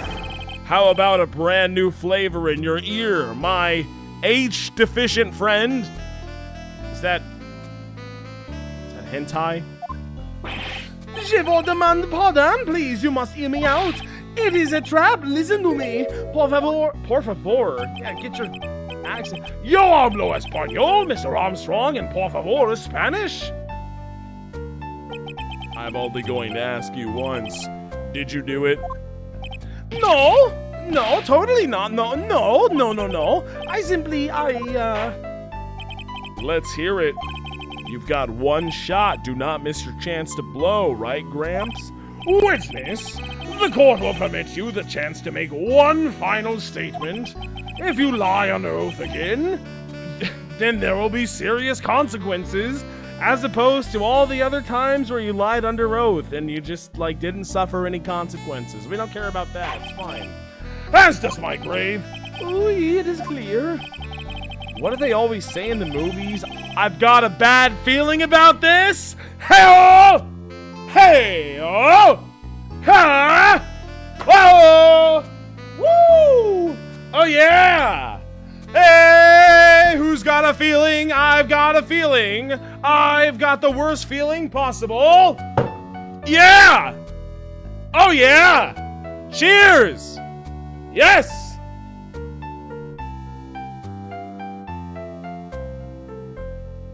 So I'm still caught up on that whole how does presenting the bottle mean that the body was hidden in their thing. We're not really talking about that like at all. I guess he's about to give his whole big long lie this time. How is he going to lie his way out of this one? But he hasn't really he has not answered my question. Not really. What do they always say in the movies? This sucks. Something like that. Slam. Very well, begin your final testimony, Mr. Armstrong. Okay, great. The confession. What's going on in the confession? I have to go to the bathroom is actually the confession. I just don't understand. But we didn't really, how is that proof that the body is there? We didn't prove shit. We said maybe, but then again, that's the thing about Ace Attorney, Phoenix Wright, Ace Attorney, Trilogy, Phoenix Wright, Ace Attorney, Trials and Tribulations. Sometimes you just gotta lie. Yeah, you go to law school and you talk to your teacher and you're like, yo, how do I win these cases? And the teacher looks back at you and they say, hell, sometimes you just gotta lie. Sometimes you just gotta say things that, I don't know. Maybe they're true, maybe they're not. It doesn't make sense. Well, now he's confessing? But that doesn't... How did I get him to confess based on... He could have just said, no, I found it and I put it there. How about that, What if he just did that? That's simply what I would do.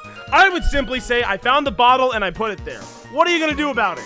And you know what? Whose fingerprints are on the bottle? It's not like you know, idiot. How could you possibly know? I have to go to the bathroom, okay? I'll be right back, and then we're totally going to crush the rest of this case. We're almost there, just a little bit more for this case. We're going to win the game. I'll be right back. Okay, goodbye. Goodbye.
I did it. I hid the body in the kitchen.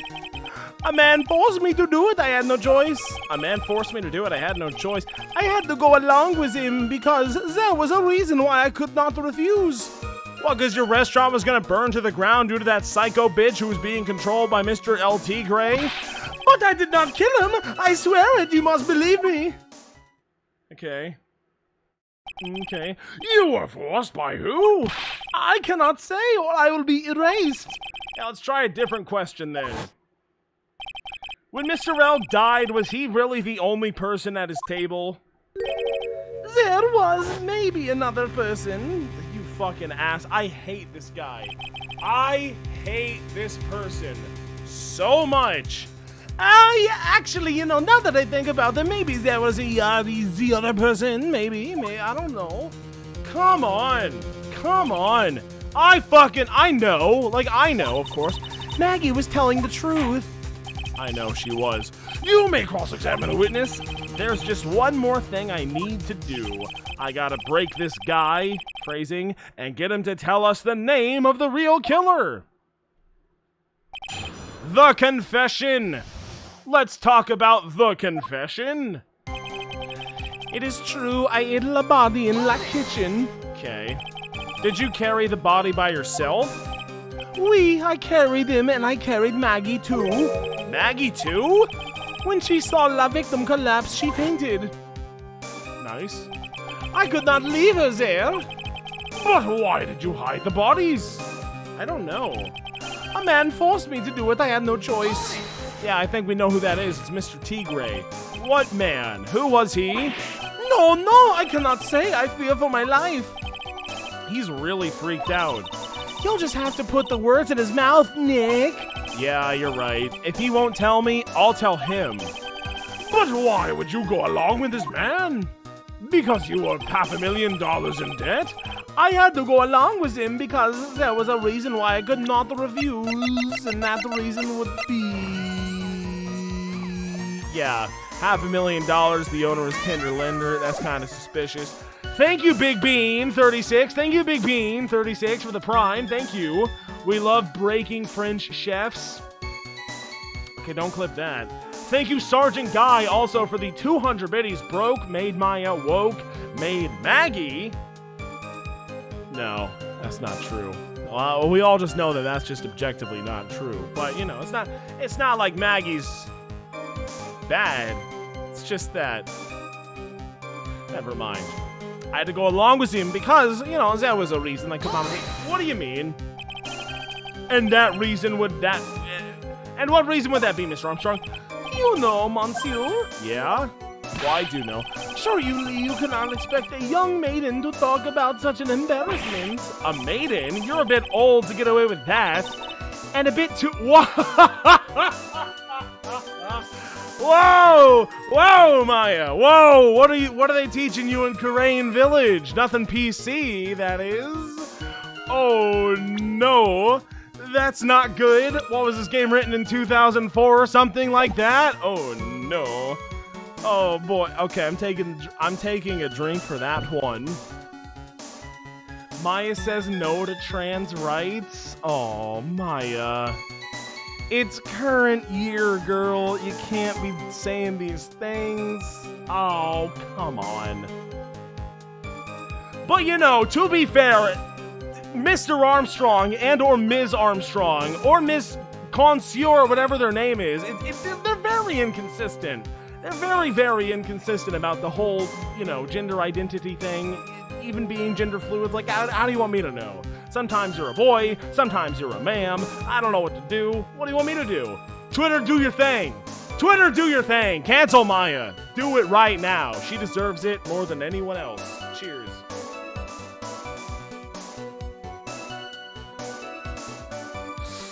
Man, Maya really just went out and said that. Can you believe? I almost dropped my control, but I didn't. I have it in my hand. I can't finish the cross-examination without establishing his reason. So I'll just have to prove it with evidence. I'll do it. But I did not kill him. I swear. You must believe me. Okay. If you say so. So, you're claiming that all you did was hide the bodies, is that correct? What is with people claiming they found dead bodies and then hiding them? Just stop. Just call the cops. How about that? Oui, that's right. If we are able to establish Mr. Armstrong, you must tell the court everything. You must make clear the identity of the man who ordered you to do this. I'll put the words in your mouth for you, sir. Or ma'am. I'm sorry if I'm being offensive now. I don't know. I don't know, okay? He's already confessed this much. He might as well stop dancing around the real issue. Yeah, but he really doesn't want to tell us who the killer is. Then sock it to him, Nick. Yeah, I'll sock it to him. It is true. I hid la body in la kitchen. A man forced me to do it. I had no choice. Well, I know who that man is. I had to go along with him because there was a reason why I could not refuse. Well, I know the reason for that, too. But I did not kill him. I swear, you must believe me. Only 4? Wow, that's quick. A man forced me to do it. I had no choice. Well, it's not a contradiction. Because if we're calling this a contradiction, then we do not know what the definition of a contradiction is. However, I would like to elaborate upon what you are saying by saying that Furio Tigre was, blackmailing you by saying that I'll burn your fucking building down, you weirdo.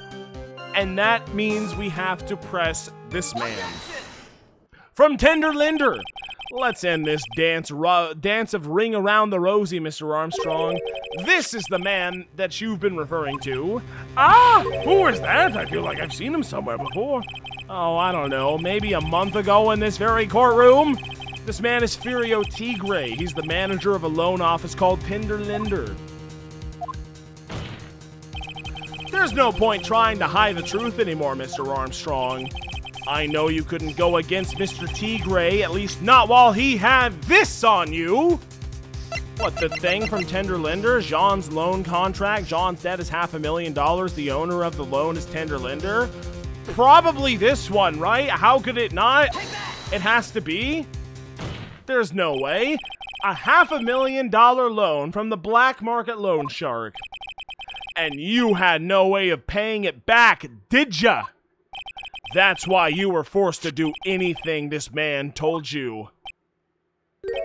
Oui, it is as you say. Mr. Armstrong, La Tigre, he told me he was going to use my restaurant for a business rendezvous. It's not like anyone else would come into the restaurant for any other reason. Except the hot waitresses. On the day in question, he was meeting la victim to demand that he repay his loan. I don't know why it happened like that. Me neither. He just did what he told me to do. I had no choice. Or he would burn my restaurant. I carried la body and la unconscious Maggie out of la dining area and into the kitchen after that. I just tried to forget what I had seen. I think we can now safely say that the man who forced your hand was Mr. Furio Tigre. Actually, I do have one further question for you, Mr. Armstrong. The poison in the lottery ticket that were found in the defendant's apron pocket, was that your doing as well? No, and I knew nothing about that. Making it look like it was Maggie who did it. It was despicable. Despicable. Mr. Godot, you will summon this Furio Tigre as a witness. I doubt that can be arranged today, so we will adjourn for now. No, we know that's not true, though. Proceedings will continue tomorrow. No. Absolutely not. 30 minutes. What? The trial will go on. I'll see to it myself. I need half an hour to get that guy on the stand. Not a minute more. How the... Don't sit back and relax yet, trite. No one knows if that chef is really telling the truth or not. This trial could still go either way. Very well, your request is granted, Mr. Godot. We will resume once Mr. Tigre is ready to take the stand. Until then, court is adjourned for a 30-minute recess. Goodbye. Bye-bye. Bye. To be continued. Damn. Now we're getting the to be continued. Yo, how much longer do I have? Not like I want to end it right now or anything, but like, I don't know how much longer I have. It's kind of concerning. I guess I'll just keep on going. Best made? Is that what we're polling in the chat right now? Made Maggie? Oh, wait, or made Maya? Why are people voting for Maggie? Are you kidding me? Seriously? Guys, it's kind of cringe. I'll be honest, it's kind of cringe. January 8th, 1:21 p.m. District Court Defendant Lobby number 1. So we're finally going to see the tiger on stand. We've almost got this case won now, Nick. I wish I could agree. Huh? When I cross-examined Mr. Armstrong just now, he said he was just doing what the tiger told him to do. But Godot picked up on that, remember? I remember. He pointed out that without proof, we don't know if what he testified is the truth. You mean you think Mr. Armstrong was lying? I don't know, but if that's the line the prosecution takes, we could be in trouble. I get the feeling that we don't have this case-making evidence we're going to need. Hey, pal, it's me! Made Maya? Of course it's Maya. You think Made Maggie is better than Made Maya? Like, or Made You think Made Maya is the better one? That's what I'm trying to say, okay? Made Maggie is cringe. Made Maya is based. And even red-pilled. It's awesome. Detective Dick! What are you so jumpy about, Detective Dick? Your hair's standing on end. Hey, what's the pot calling the pellet? That's the cot. Hey, that's the cot called the. Hey, that's the pot calling the kettle black, little Miss Top Knot. It's not a top knot. It's not. It is not a top knot. Never mind about the hair. Just calm down, okay? I can't stand still when I don't have a job to do. I get kind of wound up. Yeah, no kidding. You gotta have something you need me to do, pal. Anything? Well, hey, I'm gonna take a jog back down to the precinct. I could get some prints analyzed for you if you've got an hour. Could you, please? The bottle? The thing that I wanted you to... An hour? The trial will have reconvened by then. But, Nick, we still don't have a really decisive piece of evidence, right? That's true, without some kind of trump card to pull out. Fuck, that's a drink for trump card right there. We're really stuck. You said you could get some fingerprint analyses done in an hour? You bet! In that case, would you mind checking the prints on the thing that you gave me? The small bottle, the fingerprints in the kitchen are unidentified. Could you please? If you're going back to the station anyway, could you find out whose prints are on this? Oh, hey! That's the small bottle I gave you back this morning, right? Yeah, I think it's time we solve that mystery of who the prints belong to. Sure thing, pal. Actually, that's been gnawing at me, too. Goodbye, small bottle. I'll never need you again. You will never, ever be relevant. Okay, I'll get this off to the lab right away. Just make sure you don't lose the case before I get back. Haha, stall. Stall, stall, stall. This is pretty much the final showdown, I guess. It's time to separate the phonies from the real guys. I'm a real guy, Maya. It's me. January 8th, 1:56 p.m. District Court, courtroom number 4. Damn, it's kind of late, isn't it? Court will now reconvene. Mr. Godot, did you find Fibrio Tigre? I even tamed him for you. It was a 3-cup job, no problem. Tamed him? The guy's name may be Fibrio Tigre, but come on. He's pretty lively. Be careful, he still bites. Very well, please show Mr. Tigre to the stand. Let's see it. There he is. That's Mr. Tigre. Witness, please state your name. I'm scared. Don't hide under the damn table, Maya, unless there is room for me down there, too. What'd you say to me? Nothing. I didn't say nothing, honest. Who could have guessed that fear would induce a bad Brooklyn accent in the judge? So it's literally canonically Brooklyn. I got business to take care of, you hear me? So who the hell called me into this hole? Was it you, Spiky? No, of course not. No, it was the judge who is hot. Damn, that's what the judge's chair looks like? I ain't never seen that before in my life. I never seen that thing. That's important. Your Honor! Oh dear, I seem to have dropped my pen. Where on earth is it? Don't mind me, just carry on with the proceedings as normal. That's it.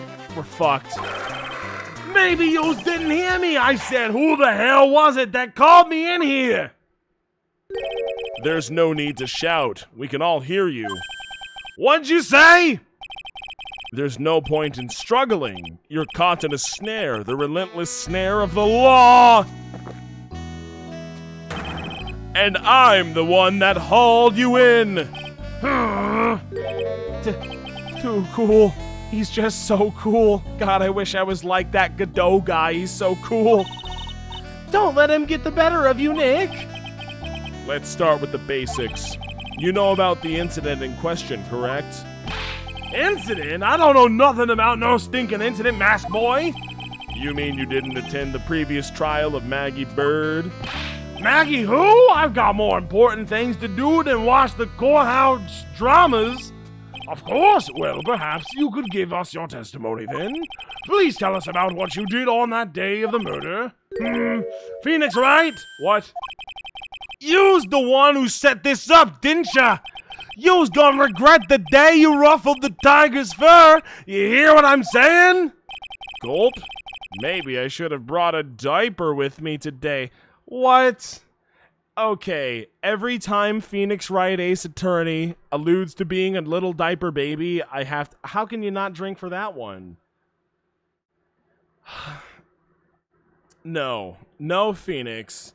Maybe you should not have brought a diaper with you today, because Phoenix Wright Ace Attorney does not wear diapers, because he's not a baby. He is not. Nor is he 80 years old. You know, Mr. Godot, maybe he wears some dipes.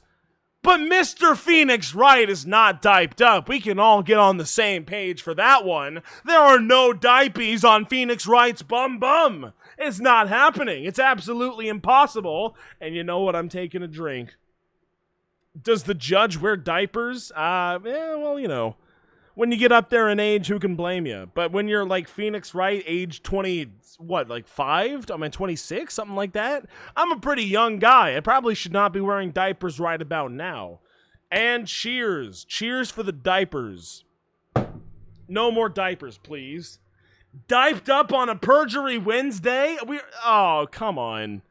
I don't care how true it is, but you shouldn't post that in the chat ever, no matter what. I don't want to hear it. I don't want to see it.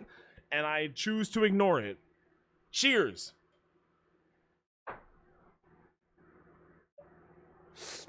I wish Pearl was here to slap some sense into Phoenix. That would make me happy. No, we are not diped up on a perjury. It is canonical that we are in fact not diped up on a perjury Wednesday, because we're saying maybe I should have brought a diaper with me today. We are not diped up. Phoenix Wright is canonically not diped up, and that is fact. And if you disagree with me or disagreeing with the game, and shame on you. We are saying that we should have been diped up on a perjury Wednesday, but we're not. It's as simple as that, okay? Get a grip, Nick! I'll just hide under the table. The Tiger's alibi. What the hell was the Tiger's alibi? I don't know nothing about no murder. I was tied up with business in December last year. Spent all of my time in my office. I got whales lined up to borrow cash from Tender Lender every single day. You just want to check my alibi? Just ask the girl. That's Violetta. Ah, at last I found my pen. Very well then, Mr. Wright, don't cross again. Ah! What is it? Please, witness, if you can refrain from shouting like that. I know the kind of games that guys in the blue plays. That lowlife ain't no lawyer. He just punches away at stupid details till he wins. Lowlife, who, me? Listen up, smarty. Every time you ask me something that doesn't relate to this case, I'm gonna bill you $50,000 and you's gonna borrow the cash from me. That's one loan contract I will not sign, simply. And don't think it ain't gonna hurt when you tangle with the tiger. Ha! I love a good spectator sport.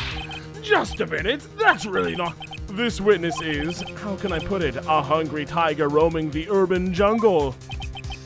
Get on his bad side and he'll bite everyone's heads off, yours too. Very well, I have no choice but to impose a penalty system here. Oh, come on, I can't press everything. Yo's better be listening. I said I got business to take care of, big business. If I don't split it now, I ain't gonna catch my bus. I have to catch my bus. The court will impose a penalty system for any irrelevant pressing of Oh, come on, no. Yes, Your Honor. You can do it, Nick. Come out from under there already, would you, Maya? Please. The tiger's alibi. I don't know nothing about no murder. I was tied up with business in December last year. Spent all of my time in the office. I got whales lined up to borrow cash from tender lender every single day. You just want to check my alibi, just ask Violetta. Just think, oh, I'm so glad that you're out from under the table. All you have to do is press him on something irrelevant, and bam, $50,000. Get real, get real. Honestly, get real. How about you pay back the money then? Your allowance should cover it. Hey, I'm no idiot, you know. Well, I'm certainly not the one who thought the $50,000 was free money. Anyway, I need to work this guy without pressing his testimony too hard. But his testimony is pretty solid. I admit nothing jumps out at me as a contradiction, but I've got to find an opening somewhere, or I need to make one. Shit. I don't know. I don't know nothing about no murder. But you do, because you were the imposter at the scene of the crime. I was tied up with business in December last year, spent all of my time in my office. I got whales lined up to borrow cash from tender lender every single day. You just want to check my alibi, just ask Violetta. One more time. What was that thing that you said, Maya? Sorry. Just think. All you have to do is press him on something irrelevant and bam. No, get real, Maya. No. I'm no idiot, you know. Well, I'm certainly not the one who thought $50,000 was free money. Anyway, I need to work on this guy without pressing his testimony too hard. I admit nothing jumps out at me as a contradiction, but I've got to find an opening somewhere, or I need to make one. And I'm going to do it too. And that's going to be, okay, what is in relation to him? It's not this, it's not this, it's... I mean, maybe it's this? But that matches the victim's handwriting. How did he... I don't know how he got this. Magazine clipping? No. Maybe. I mean, that is me. An article from December 5th. It says I was trounced and my client was found guilty. Well, that's suspicious. Because I know it was you, asshole. Lunch special? No. Scooter? Well, you do ride that thing. Jean's loan contract. It's $500,000 from tender lender. I mean, there's a lot of things that I could do. Tie that spin on my thing. Whales on tender lender. I got whales lined up to borrow cash from tender lender. Well, that's not relevant right now, is it? Let's see. What else we got? Jean's loan contract. Jean's debt is $500,000. That's a lot of money. Is that considered a whale? I don't know. Compared to other whales, it's hard to say. Victor's testimony, Trabian floor plan, Glenn's autopsy report, crime photo, coffee cup, victim's lottery ticket. I mean, that's a lot of money. Maybe he was the whale all along, and we don't know. Apron, potassium cyanide, victim's prescription bag, Glenn's calendar, paper badge. Well, these are the things, right? Like, he was supposed to meet with him on December 3rd, the day of the incident. There was a note saying, meet with the tiger. Well, damn, that's kind of suspicious, isn't it? Paper badge found at tender lender, made of cardboard and painted to look authentic. Is that not, like, what it looks like, though? I mean, that's... if you show that to me, I'm gonna say, yeah, it looks about right.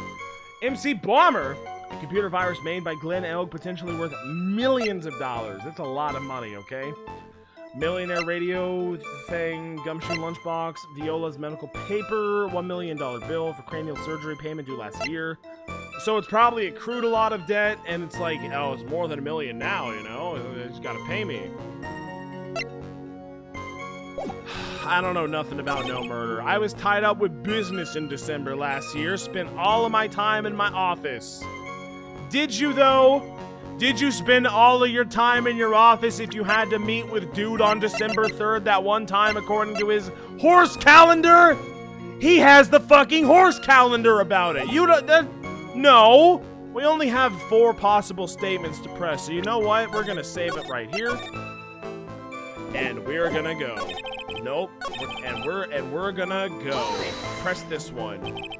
Are you sure about that? We're talking about 1 month ago, you know.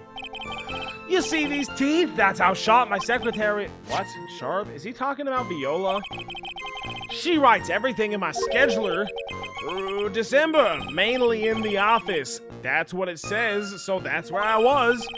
That seems like a rather sketchy schedule. There he goes again. What the tiger did all December isn't the issue. What's important is what he was doing on the day of the murders. So now, let's just press it harder. I already saved. I'll just like reload. Mr. Tigre, what'd you want? I'm sorry. Just give me the health penalty. I'll stop talking to you. If you wouldn't mind going into a bit more detail. What? This is a dead-end trite, and you know it. Remember the rules. No, but the calendar. No, but the calendar. It's essential that we establish the witness's alibi accurately. I agree. The victim was killed on December 3rd. Were you in the office that day, too? Maybe yous ain't listening. Of course I was. I never set foot outside. Okay, that's how we know he's bullshitting. I had meetings all day with a bunch of cats wanting to do business with me. I ain't never seen that young kid before. I do believe the witness's last statement was important. Mr. Godot, if you could please. Mr. Tigre, the court asks that you add to the last statement of your testimony. Don't let an animal beat you. Be a man, Your Honor, and ask him yourself. Or ask a robot to ask him. That works too. Days you was talking about I was in the office too. I never saw that kid before. Wait, what? No, wait, what? You didn't know Mr. Glenn Elg? I don't mess with the guppies when there are bigger fish to fry. What do you say, boss? Huh? Who, me? How's about I hit you with the $200,000 fine? Well, you seriously considering this? Wow, the tiger's a really good salesman, Herm. Yeah, and if I want to sell the case, I need to copy him. How about you hit him with a fat piece of evidence, boss? I wish it was that easy. But I can, though. But I can and I will.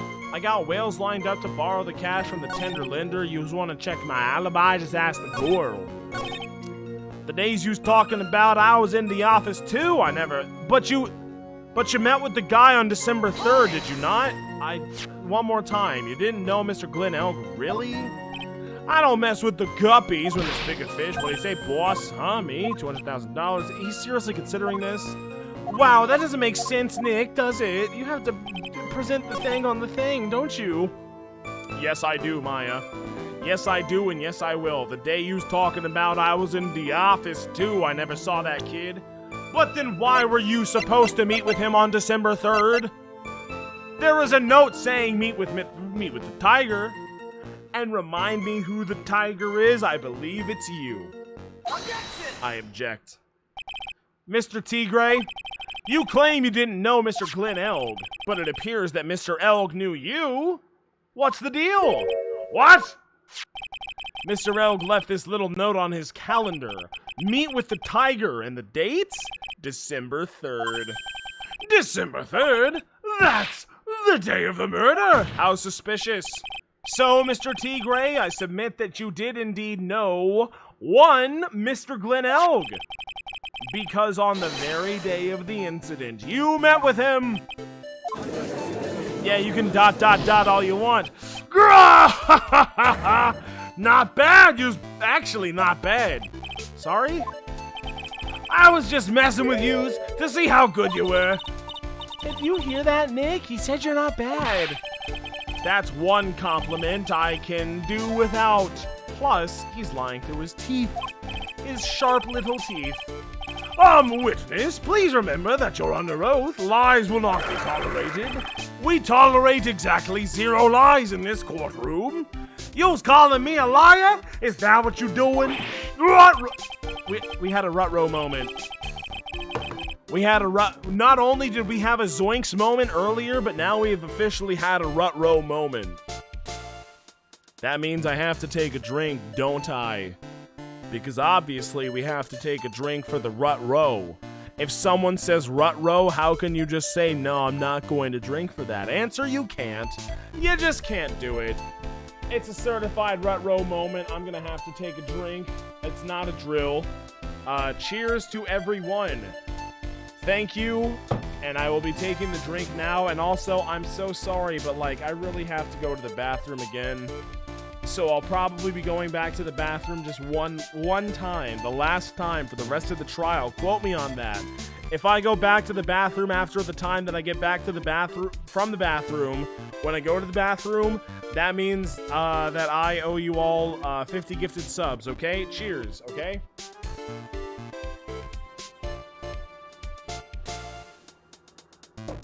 And that's on God.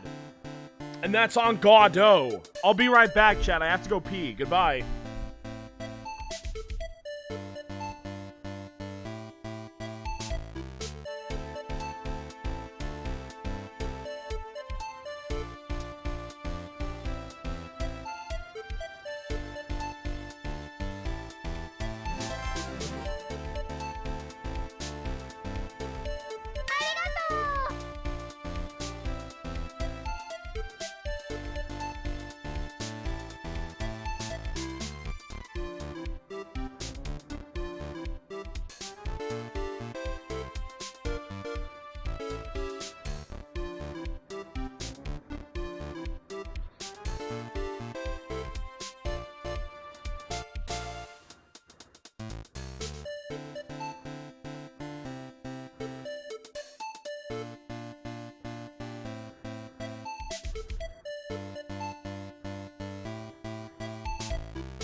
am ready to play more of the game. And that is what we are going to do exactly right now, is play more of the game. So, you're saying that your claim to have never seen that kid before is the truth? I said I'm dead serious. You better believe that's the truth. Ha! Idiot. Then I'd say that gives me time to enjoy another cup of pure black magic. And here I go doing that thing that I just said. That is, while you testify for the court again, Mr. T. Gray. Oh, yes, would you mind indulging the court witness? He never actually met the victim? That's got to be a lie right there. That's super suspicious. It's time I nailed this guy, phrasing. The victim! Glenn Elg. I still have to press A, don't I? I ain't no lie, I never met Glenn Elg. But didn't you, though? There was some lame guy with that name, though, wanted to borrow cash from me. I set up a meeting with the guy at my office, Tender Linda. I waited around for him, but he ain't never showed. I ain't never ever even been to that Trabian joint, is here? You never went to the place, you hear? But is that true? I see, that all seems perfectly logical. You had arranged to meet with the victim, but he didn't show up. I've heard it's pretty hard to keep appointments when you're dead. Probably, very well. You may begin your cross-examination. Okay.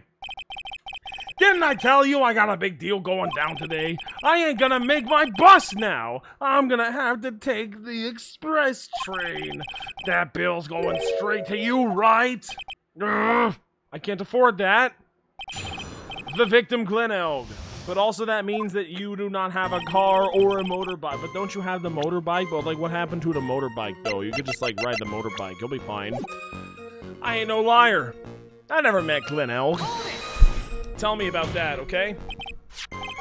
And yet your name was written on the victim's calendar. Get that horse calendar! Get that horse calendar out of my face! I'm the tiger, not a lame horse, you porcupine. Tigers like me eat horses like that for breakfast. No, no, no, witnesses aren't permitted to eat evidence. Not that they ever would. Well, there was a case once where a young lad ate. Anyway, if you had never met the victim before, how do you explain this note he left? There was some lame guy with that name, though, wanted to borrow cash from me. Okay. That's very weird. According to the manager of the firm where the victim worked, December 3rd was the date he had to repay his loan. He wasn't due to discuss borrowing money, but repaying what he owed. Oh, yeah, maybe he was right. Whatever it is, it was going down at the beginning of December. So you did meet Mr. Elg then? Hey, right! You might want to cool your jets for a sec. I set up a meeting with the guy at my office, Tender Linder. Okay. So your meeting wasn't supposed to be at Trabian then? Why would I want to go to a dump like that? If I want to talk with my client, I got an office decked out for the job. I got the best punching bag you ever saw in there. Not exactly a professional office you've got there, you know. So, you were in your office on the day in question? I waited around for him, but he ain't never showed. That's because he died. He didn't show up? Ha! What do you think, trite? Let's see, how does a dead man get from a French restaurant to a loan shark's office? And you yourself didn't go to Trabian at all, ever? What are you trying to pin on me here? Why don't you come down to my office? We can chat about this thing my way, yeah? I got the best punching bag you ever saw in there. No need. I'm good, thank you. Listen up. I ain't got nothing more to say except this.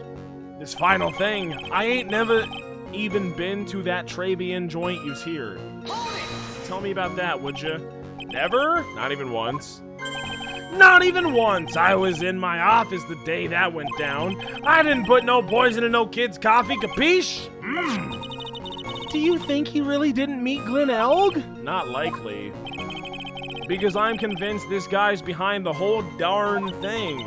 So you mean that whole testimony he just gave was a lie? Yeah, probably. So we can't afford to give him time to think of ways to plug the leaks in it. I've got to nail this guy while I can. I will do it too right now. I ain't no liar, I never met Glen Elg. There was some lame guy with that name, though, wanted to borrow cash from me. I set up a meeting with the guy at my office, Tender Lender. I waited around for him, but he ain't never showed. I ain't never even been to that Trabian joint is here. Well, this is the weird statement, right? I ain't never been to Trabian, but you were. Like, we've seen the cutscene, bro. Maybe if I didn't see all of the cutscenes at you at Trabian, like, I wouldn't believe this, but you were. So, how were you at Trabian? Let's figure that out right now. Magazine clipping, John listing. Not the John listing, but the job listing. The scooter, the John's contract. Victor's thing. Trabian floor plan. Well, you know, maybe it's Jean's contract. Jean's debt is $500,000. The owner of the loan is Tender Lender. But, like, are you saying that, well, you could have taken out the loan without knowing what the place looks like or even stepping into the place? It's not indicative of anything. I'm just saying, you know? Glenn's autopsy report. Crime photo, coffee cup, victim's lottery ticket, apron, potassium cyanide, victim's prescription bag, Glenn's calendar, paper badge, MC Bomber. Millionaire radio flyer, Gumshoe's lunchbox, Viola's medical papers, Trabian matches. That's all. So, which one of these things on this thing? Is this even the right thing? I waited around for him, but he ain't ever showed. I set up a meeting with the guy at my office, Tender Lender. Do we have evidence to disprove this specifically? But, well, it just says meet with the tiger. It doesn't mean meet at the tiger at Trabian, necessarily. There was a lame guy with that name, though. Wanted to borrow cash from me. I ain't no liar. I never met Glen Elg. But I think you did, though. I think, well, is this a lie? Hold on. An article from December 5th says I was trounced when my clients found guilty, picked up from the bench of the thing. 20. Written by my phony. Well, you are a suspicious imposter. Jean's debt is $500,000. The owner of the loan is Tindy Lindy. Blueprints of the crime scene. Maybe. Glenn's autopsy. Crime photo. Coffee cup. That's the thing with the coffee lips. Victim's lottery ticket. We know all about that. Worn by quote-unquote Maggie. At the time of the thing, a deadly powdery poison bears Maggie's fingerprints. The victim got this from the doctor. It's not relevant. We already used it. Paper badge found at Tender Lender, made of cardboard and painted. A computer virus made by Glen Elg, potentially worth millions of dollars. We are like desperate for money, so maybe. Millionaire radio flyer, experience the most thrilling 10 minutes of your life. Gumshoe's lunchbox, a tenderly made lunchbox. I don't think that's relevant, okay? Viola's medical papers, $1 million worth of medical debt. Welcome to Japanifornia. Trabian matches used for advertising, found lying, and Tender Lender. Oh, well then how the hell do you have these if you never went to Tender Lender, eh? It's probably this one. I'm sorry, I have to turn down my fan a little bit because for the first time ever, it's actually a little bit too cold in my room. I'll be right back. Hang on. I'm not even really leaving you, Chad. I'm like stepping 3 feet away and just turning down my fan just like a smidge, okay? And now I'm back immediately. And now we can talk a little bit more about this whole Trabian matches situation. I ain't no liar. I never met Glenn. There was some lame guy that wanted the money. I set up a meeting with the guy at my office, Tender Lender. I waited around for him, but he ain't never showed. I ain't never even been to Trabian joint. But what if that's true and it was the girl that went to Trabian joint? Which we know is true, because she was there that one time. But is this the right thing to pursue? I only have 4 health. I should probably save right now. It doesn't seem like a good idea to progress without saving right now. Let's do it right now. Here we go. Mr. Tigre, is there something you'd like to tell the court about these matches? Matches? What are you talking about? We found them in your office at Tender Lender. They're from that restaurant. Ooh. If you've really never been to Trabian before, what was a book of the restaurant's matches doing on your desk? Just say that your assistant went. The girl, right? You've been snooping around in my stuff too now, wise guy? What are you, my ball and chain? Ain't no broad controlling me. What? Wait, yeah, it's that girl controlling you. Order, order! Well, witness, I think it's time you started telling us the truth, don't you? Yeah! Sorry, I'm terribly sorry. I ain't no pussycat! I don't go back on what I said. But okay, I was at the joint that day. Wait, what? But listen good, alright? I might have been there, but I still never met that kid. Is that true? Well, well. Sip, sip. Looks like an order just came in for another testimony. I'm this close to proving it was him.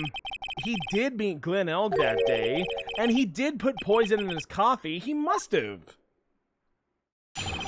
At Trey-Bien. Tell me what happened at Trey-Bien, please and thank you. I was supposed to meet with the kid at the restaurant that afternoon. Excuse me for all of my just like straight up lying. When I opened the door to the joint, I saw one ugly scene. The guy was laid out over the table, stiff and as concrete. I figured if the place wasn't hot already, it was gonna be, so I ran away. I heard the cop siren on my way out, and I went straight back to my office. Fair enough. I see. You didn't actually meet with him in the end, then? Well, Mr. Right to cross-examine. Okay. Hold it! If I wait around here any longer, I ain't even gonna make the normal express. No more stupid questions! Ha! No problem. Anytime Tripe presses you on something irrelevant, I'll see he pays a penalty. No! Stop! Stop, man. Can you just quit it? Mr. Godot, that's my job! Your job is to slam that little hammer of yours and call a guilty verdict, so do it! Okay, haha. The Special Express ain't cheap, right? Just so you's... no, since you's paying. Aw, man, doesn't the rule of law mean anything around here? No, it's only a courtroom, I'm afraid not. At Trey-Bien! Favorite prosecutor... Winston Payne, Miles Edgeworth, Manfred Von Karma, Franziska Von Karma, Godot. I will say that the votes are in the right place at this point in time. Except for everyone voting for Godot, you're just crazy. I was supposed to meet with the kid at the restaurant that afternoon. Okay, wait a minute, I can't press these things willy-nilly, I'm sorry. That's my bad. So the meeting wasn't due to take place at Tinderlinder at all? The kid was making a fuss about coming into the office. It's always that way when I want to talk about repayments. Even though I got the best punching bag you ever see. It's like, dude, it's such a good punching bag, trust me. Maybe it's because of the punching bag that people are scared to come in. That's why you decided to meet at Trey-Bien? No, I didn't say... sorry. No, I didn't mean to. No, stop it. Ooh, you will suck down the penalty, Mr. I didn't mean to. No. Okay, well, we know it's not the first one. Thank you, sir. May I have another? Asshole. When I opened the door to the joint, I saw one ugly scene. The guy was laid out over the table, stiff as concrete. I figured if the place wasn't hot already, it was gonna be, so I simply walked away. I heard the cop sirens on my way out, and I went straight back to my office. Well, Nick, what do you think? He's running out of ways to avoid the truth. I think that much. I need to press him fast before he has time to think things through. I've got to come right back at him with a contradiction! Be careful what you press him with, okay? Or you'll get penalized, okay? I'll do my best. Well, it's not this one. When I opened the door to the joint, I saw one ugly scene. The guy was laid out over the table, stiff as concrete! Baby! That's cement! I figured if the place wasn't hot already, it was going to be, so I split. I heard the cop siren.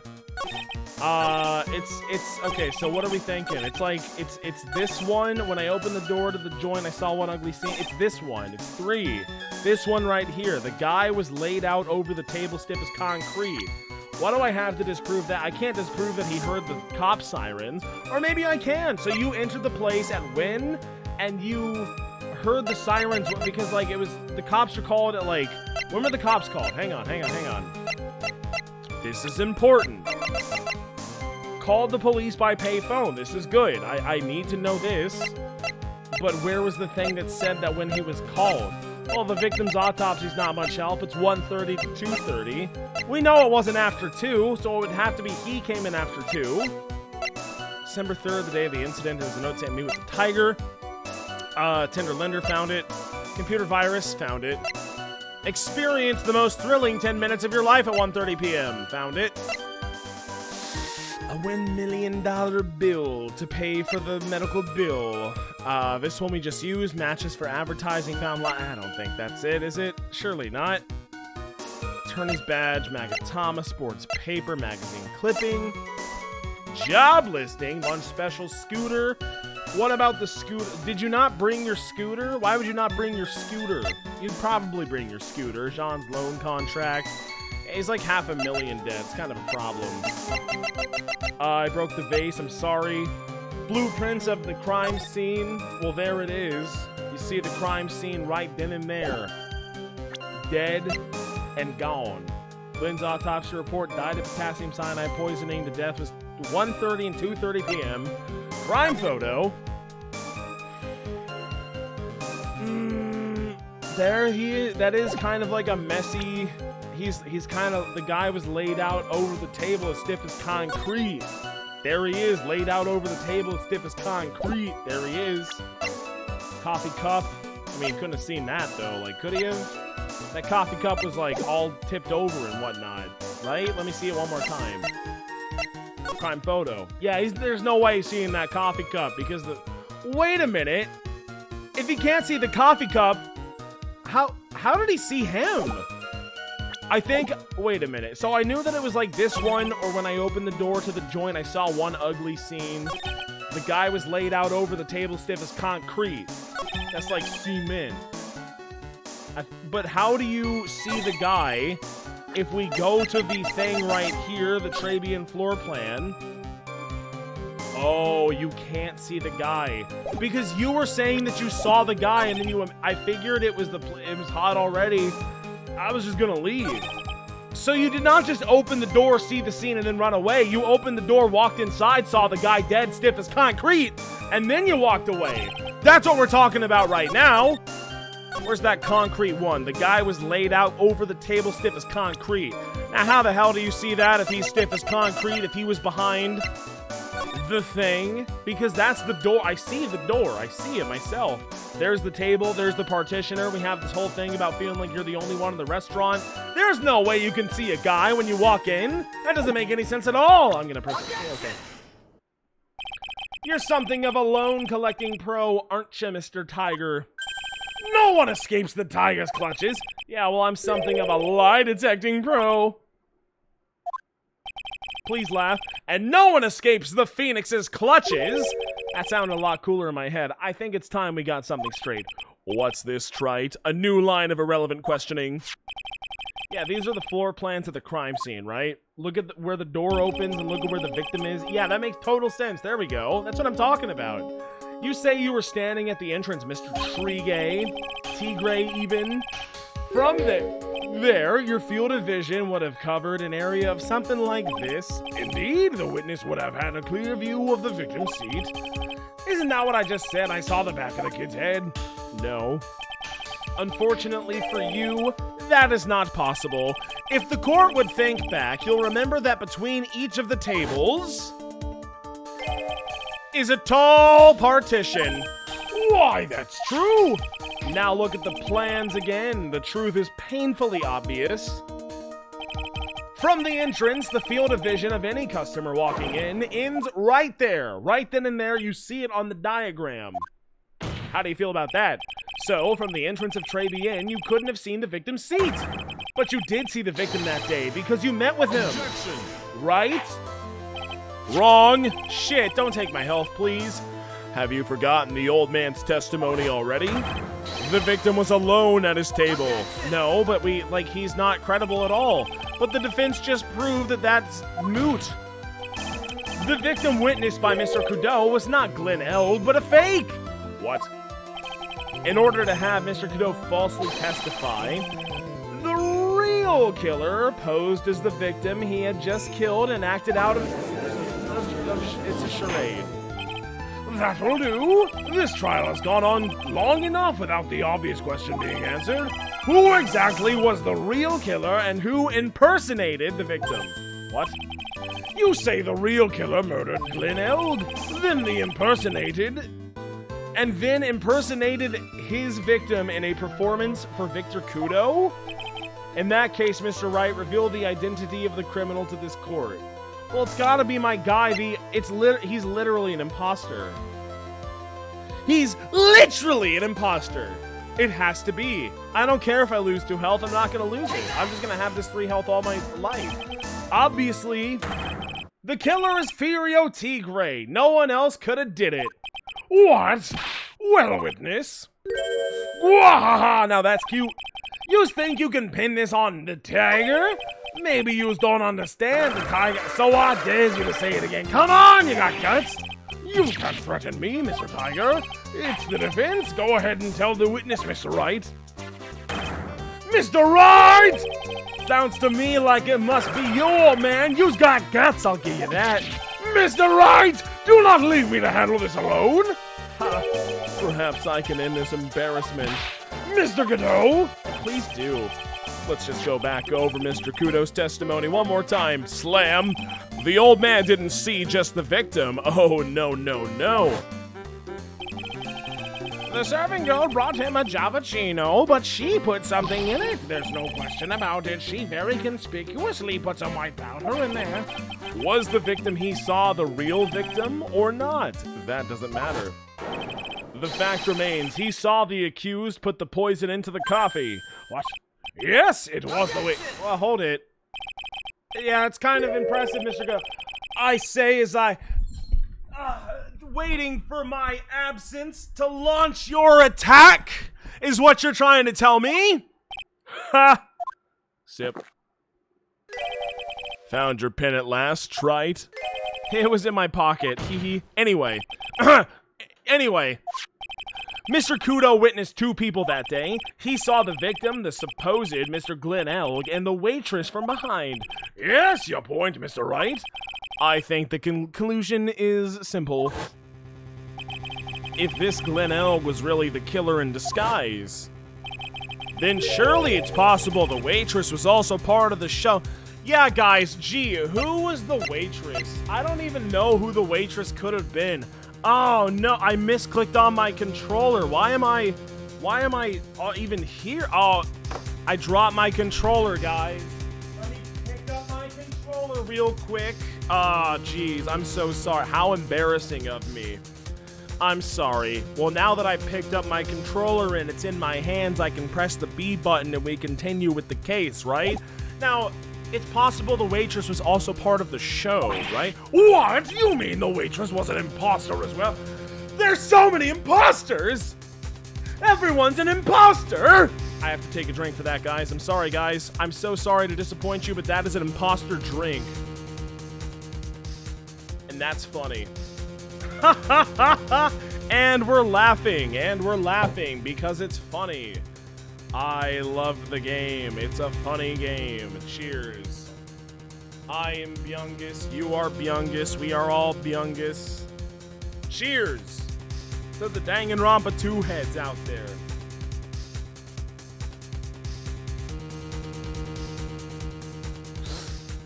Remember Case 3 of Danganronpa 2? What a fucking circus. The defendant, Miss Bird, fell unconscious immediately after the incident. And someone used her fainting to hatch an elaborate plan to pin the murder on her. Who on earth was it? I know. Who is this waitress? Okay, yeah, it's like, do you even have to ask? Guys, we know. Who is this woman? Her name is Viola Kate Verney. She's an employee at Tinderlinder. You's making a big mistake. That's the girl I want to have sex with. Do you know who Violetta's grandfather is? You better be going home in an armored truck tonight, if you know what I mean.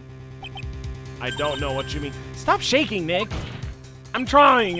He's scary. He's literally red. Where was I? Yeah, the defendant, Miss Bird, has stated the following, and I quote, "Well, when I took the coffee over to the victim's table, it's true there was another customer in the restaurant. She was sort of creepy, and she had a kind of cackling laugh." Unquote. Yeah, you better ... that one, motherfucker. You know exactly who we're talking about. There are just too many contradictions in this case. The second man at the victim's table who nobody but Miss Bird seems to have seen. The earpiece worn by the victim in his left ear when his eardrum was ruptured. And the radio show he was supposedly listening to half an hour after it was over. There is only one logical explanation that clears up all of these contradictions. The whole incident took place 2 times. Once for real, and once for not real. And Mr. Furio Tigre, the only person who could have committed the crime, is you! You did it! Witness, what have you got to say? That's cute. Sorry?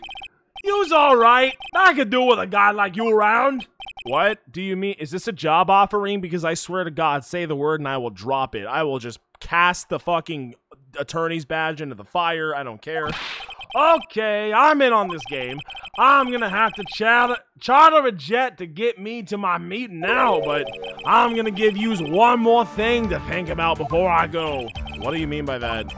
Yous got it all wrapped up nice, huh, right? But yous missed out one real important thing. But that can't be. It doesn't make sense. I was in the joint that day and I met that kid too. Oh my God, how many times are you going to revise your testimony, sir? But I couldn't have poisoned him, you hear? What? Do you really expect us to believe you now, Mr. Tigre? Ha! What a troublemaker. Troublemaker? Is that what we're calling him? Looks like we're going to need another one for the road. Coffee. Sip. Delicious. One more steaming hot cup of testimony. Indeed. Witness. Please just tell the truth. Will you please just tell the truth? What happened at that? Just tell me the truth, okay? Nothing but the truth, so help you God. Remember that whole so help you God thing? It's the ties to the victim. Yeah, I loaned El cash, but about $100,000. That's a lot of money. That is too much money, man. You're gonna get in serious trouble if you loan out that much money. That day, we was due to have a little chat. The kid had hit his payback date, see?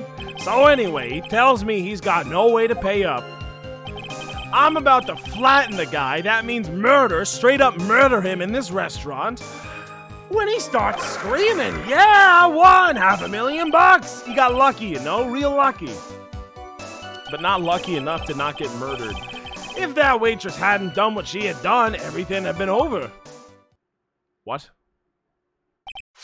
Now, I see that the principal amount you loaned Mr. Elg was $50,000. Yeah, well, you's got the VIG to take into account. Interest builds up fast, you know? That's faster than fast. $100,000 is twice his principal. And the repayment deadline was December 3rd, the day of the incident. Yeah, he was one lucky kid. He got that $500,000 just in time. But you killed him for it, though. That's the problem. Do you see what I'm saying? Or rather, it was actually Mr. Armstrong or Mrs. Armstrong. I don't know. It was Armstrong in some capacity. We can all agree on that. So I ain't ever had no reason to kill the kid. And if I ain't got no motive, you ain't got no case. His motive? He has to have one, but what is it? I don't know. Ties to the victim. Yeah, I loaned El Cash about $100,000. Am I gonna lose health whenever I press him on anything? Because I'd really like to press him on these things, but I don't know if I'll lose health for it. Let's see. Did he have any way of paying the loan back? The fool was a gambler. He said he couldn't have given it up till he landed a big win. So I agreed to help him. Help him? You? I kept hitting him with the idea for ways he could get a big win. But the guy kept losing. So you were helping him for his sake or yours? Win through compromise. That's my motto after all. Yous help me, I help yous. What's the difference, huh? I don't believe this. Nick, would anyone really ever loan money to someone they thought was unreliable? I'll just take a drink for that one right now. By the way, you can use Twitch Prime or donate to me via Bits or donation directly. I'm just putting that out there. If you want to, you can, okay? Let me pour water into the big orange cup because I do not have the Baby Yoda cup currently. And I'm sorry for that one. What can I do? Okay, the big orange cup is full. And now I am pouring a drink. Hang on. And we're taking the drink. Cheers, everyone. Cheers.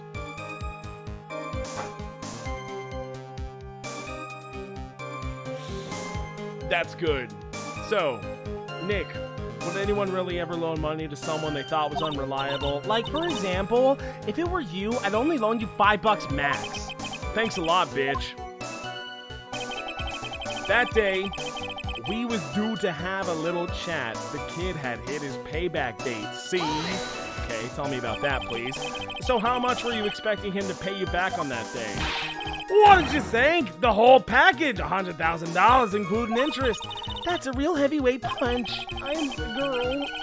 Once a client misses a repayment, you call the whole loan in. You want to make it in my world? That's all you's got to know. And how many times had Mr. Elg been late with his repayments? Once. And how much was he supposed to pay back every month? $50? What do you mean 50? 50?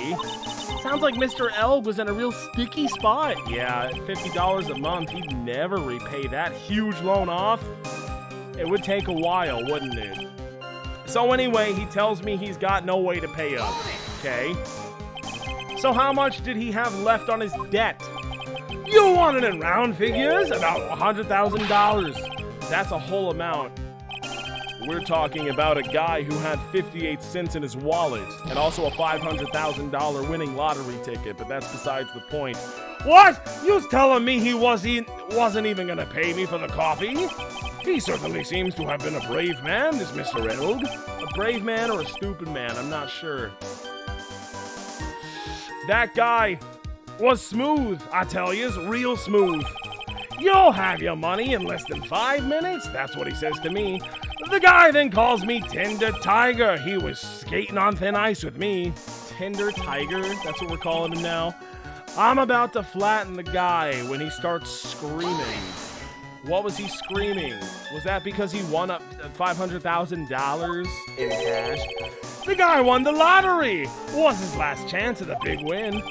And you can confirm that this is your ticket, is the ticket in question, not your ticket, but you know, that's it. The Millionaire Radio Show starts at 1:30 p.m. and runs for 10 minutes. That fixes the time you two met with some accuracy.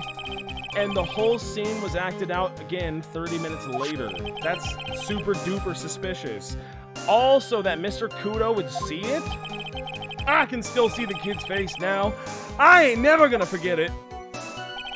Yes, I won $500,000! He got lucky, you know, real lucky. I mean, he won the lottery, of course he did. Was there anyone else in the restaurant at that time? I asked for the 1000th time. I don't know, haha. I don't know, maybe. If there was no one there, I'll wear that ridiculous tiger shirt for a month. Okay, so present something on this statement. Mr. Armstrong, Maggie, and if I'm right, Viola, Kate Vierny, were all there at that time. So, the victim had intended to repay you from his lottery winnings from the beginning? Seems that way to me. But you wouldn't normally expect to win the lottery, would you? Ha! The undying belief that your next roll will end the worst losing streak you ever had. That's what defines a true gambler.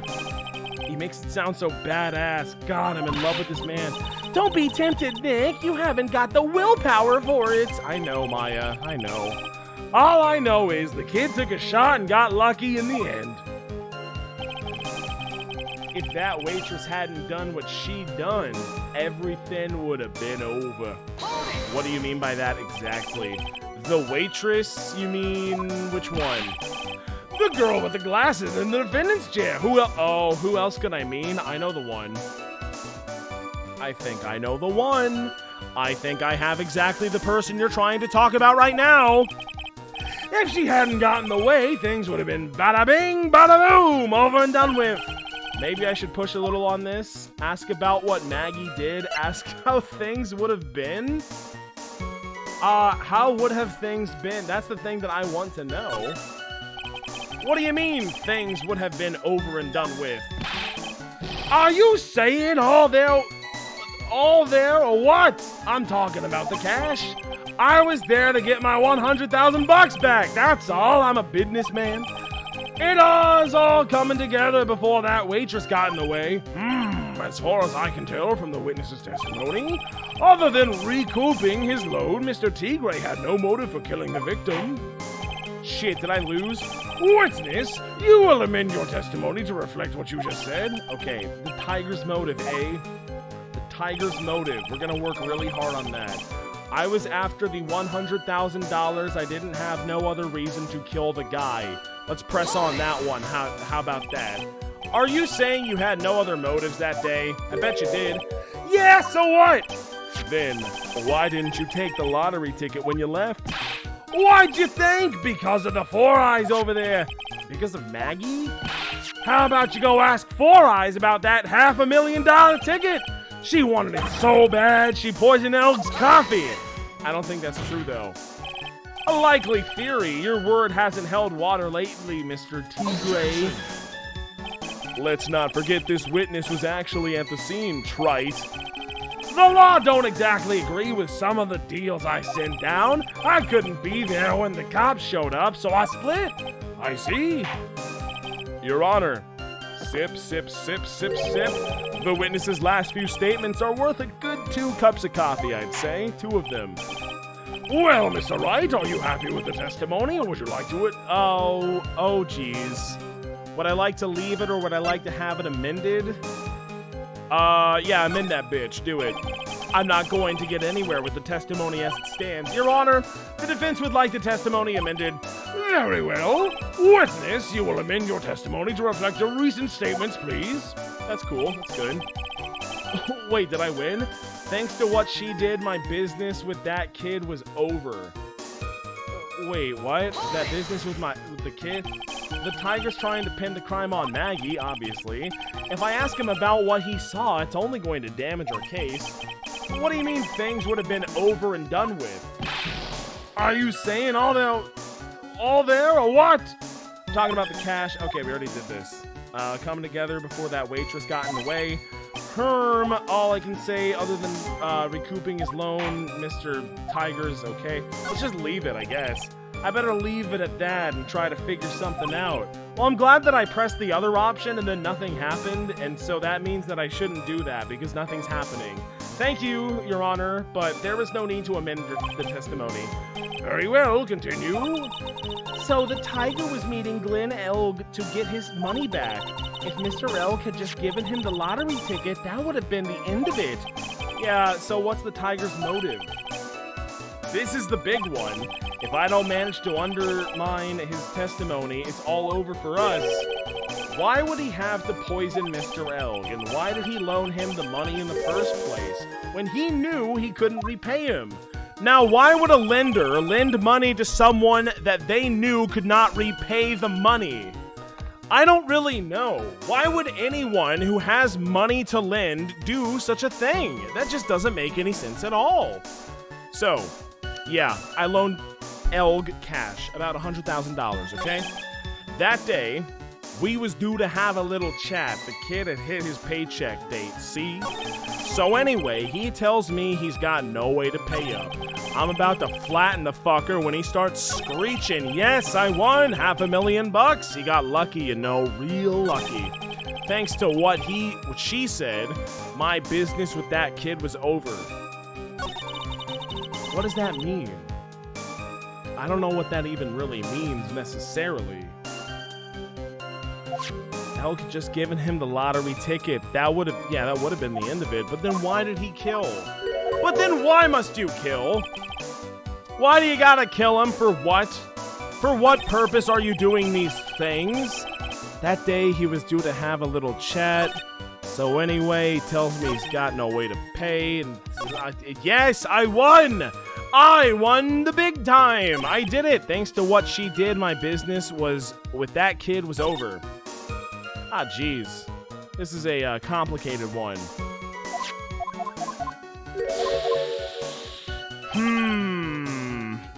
Yeah, I loaned Elle about $100,000. That day he was due to have the little chat. We have to get it back.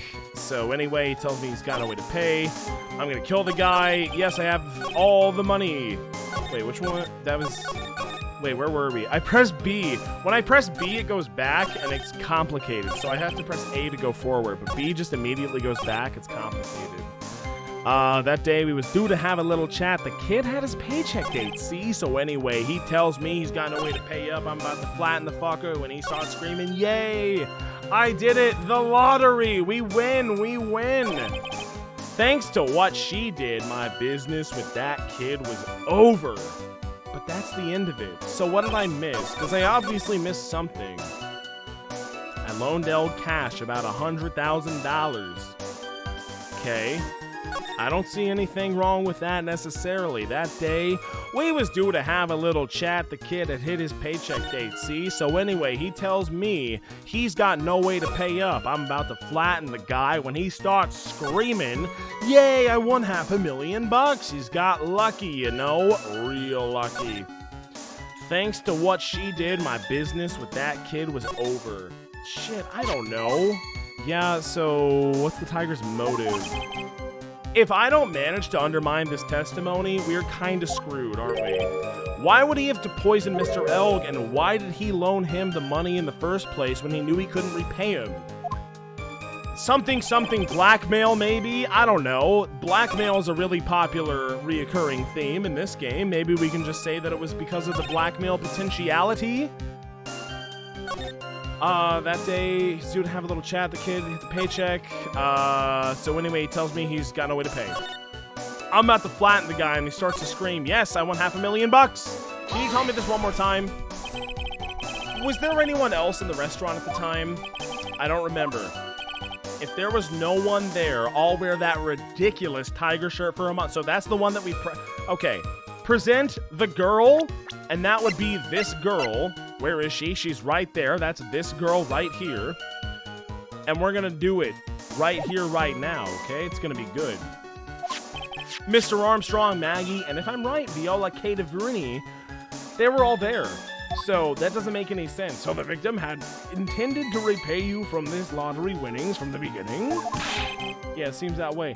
But you wouldn't normally expect to win the lottery, would you? When you just, like, show up? The undying belief that your next roll will end the worst losing streak you ever had. That's what defines a true gambler! Yeah, he makes it sound so badass. He's a very cool guy. Don't be tempted, Nick. Don't do it. All I know is the kid took a shot and he got lucky in the end. I guess. Thanks to what she did, my business with that kid, it was all over. But what does this mean? Can you say that like one more time? The tiger's trying to pin the crime on Maggie. Right, I know that. If I ask him about what he saw, it's only going to damage our case. What do you mean things would have been over? Oh, you was all there. I was there to get my $100,000 back. That's all. I'm a businessman. It was all coming together before that waitress got in the way. Okay, as far as I can tell from the witness's testimony, other than recouping his loan, Mr. Tigre had no motive for killing the victim. Well, Mr. Wright, are you happy? Can you amend it again? Just like what? But I already clicked on this and it didn't do anything. I'm not going to get anywhere with this testimony. Your Honor, the defense would like the testimony amended. Very well. Witness, will you amend your testimony to reflect your recent statements, please? But it's all the same. I was after the $100,000. I didn't have no other reason to kill the guy. Wait. Wait, is this new? But how did I not have this sooner? Because I thought this was the last statement. Yes, I won $500,000. I was after the one. So the tiger, yeah. I get that. Hold on, am I crazy? Yeah, so I was after the $100,000. I didn't have no other reason to kill the guy. I don't know, man. It's kind of late. I've been streaming for a long time. My brain is kind of fried at this point. I was after the $100,000. I didn't have no other reason to kill the guy. Well, what about if you want the ticket? Because what if the ticket is for $500,000, but he only owes you $100,000? But you're like, wait a minute, if you just won $500,000, I want that. So I'm going to take it from you. And he said, no, I don't want to give that to you, actually. It belongs to me, it's mine.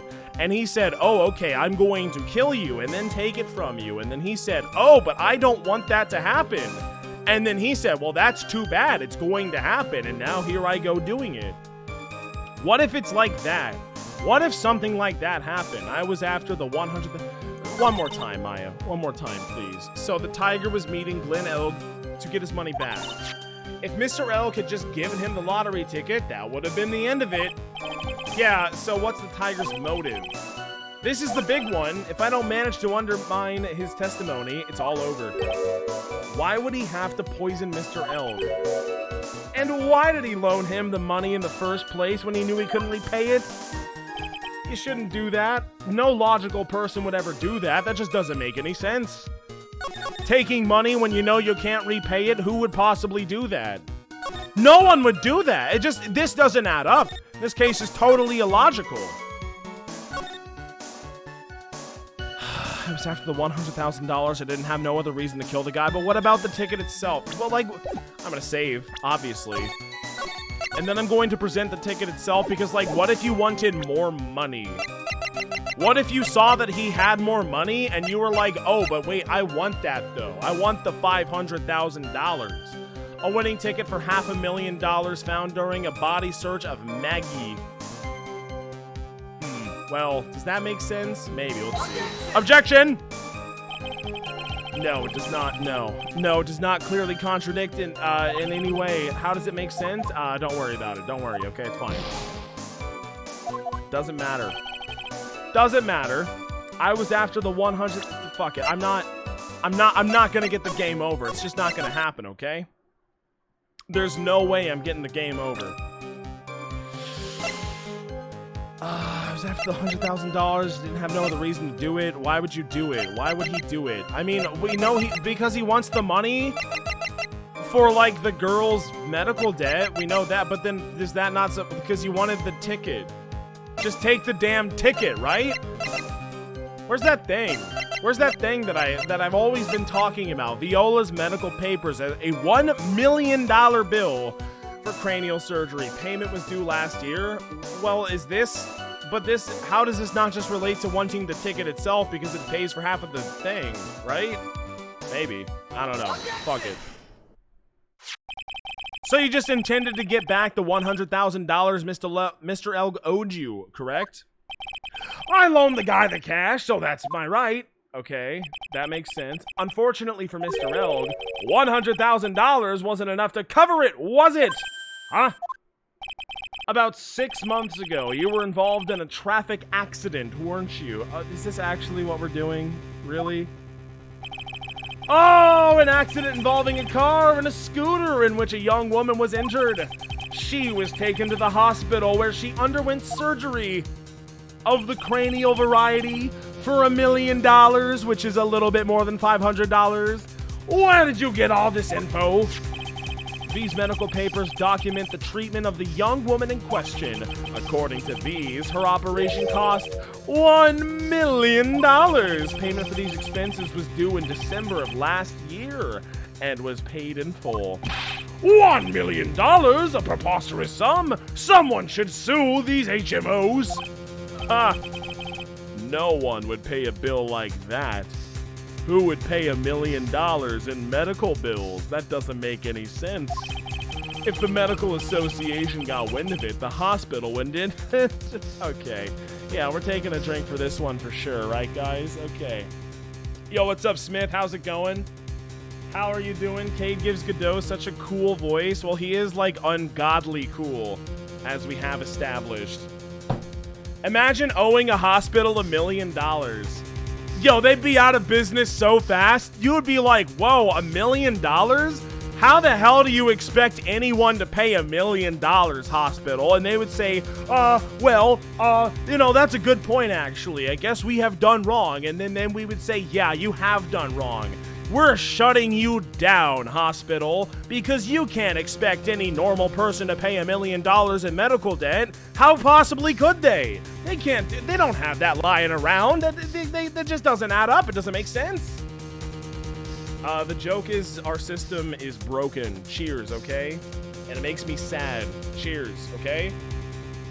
And please give me gift subs because I have to pay like a lot more money than I expected because my health insurance will not pay for my nose surgery, which I need to live a better life. And I want that life, but I can't get it because my insurance company says, actually, I don't think you need that though. But my doctor's like, yeah, you should probably get it though. But they're like, no, but he probably doesn't need it.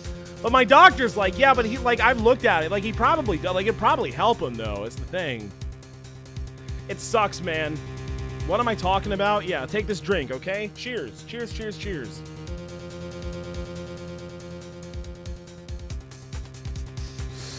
It's all good here in Japanifornia. Thank you, Con Cena, for the tier 1. Thank you. This will go right into that fund. Thank you. So if the medical association got wind of it, the hospital would end up as dead as a morgue. But Mr. Tigre had no choice but to pay because his very life depended on it. He would get murdered by Grandpa. Holy shit. Yo, thank you, Anon, for the 10 gifted tier 1 subs. Thank you very much. I'm going to take a drink for that one. It's been like a minute since I've been taking these drinks, okay? So I will take a drink for it. Thank you very much, Anonymous. Very sweet, very kind. Very thankful I am to you for being so generous to me. All it takes is a little bit of sympathy. You know, thank God I need nasal surgery or else I probably wouldn't have gotten those 10 gifted anonymous subs. It's great. Imagine if I was just a normal, healthy person, then I wouldn't even have to, like, beg online. It'd be awesome. But here I am, doing it because I need it. Cheers!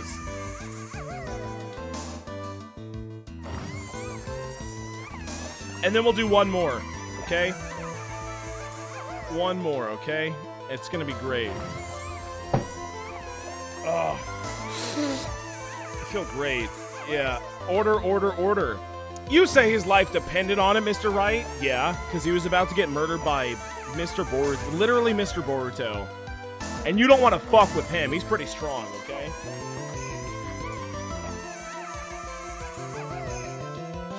Have you tried having a normal septum? Well, that's the crazy part. My septum is actually, it's straight as an arrow. It's good. I'll give you all the CPT codes for what my doctor wants to do to me right now. He wants to slice my nose up real bad. Listen to me and listen good. This is for United Health Insurance, okay? I need a 61782, a 31276, a 31259, a 30140, a 31240, a 30117, and then a C9771, of course, is the equipment that they will be using to conduct all of that, you know, performance. That's what I need. And they say no to, like, most of those, and it costs a lot of money. I have to pay out of pocket. Because they're not going to give it to me. But the doctor says I should probably get it. I can't keep whining about I'm trying my hardest to get it fixed. Yo, Anon, thank you for another... Wait, that was the 10 gifted? Yeah, I see it. Thank you, Amangawa Aku. I hope I pronounced that right, but I probably didn't for the tier 1 sub. Thank you. I swear I'm just going to play the game and not whine about my medical issues. It's fine. Who cares? It's not like it affects me in any way. By the way, totally unrelated, but I do have to blow my nose right now. Excuse me.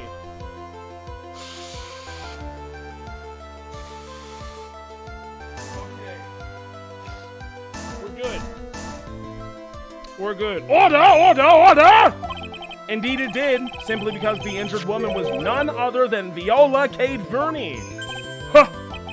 Did you say Kate Verney? I sure did.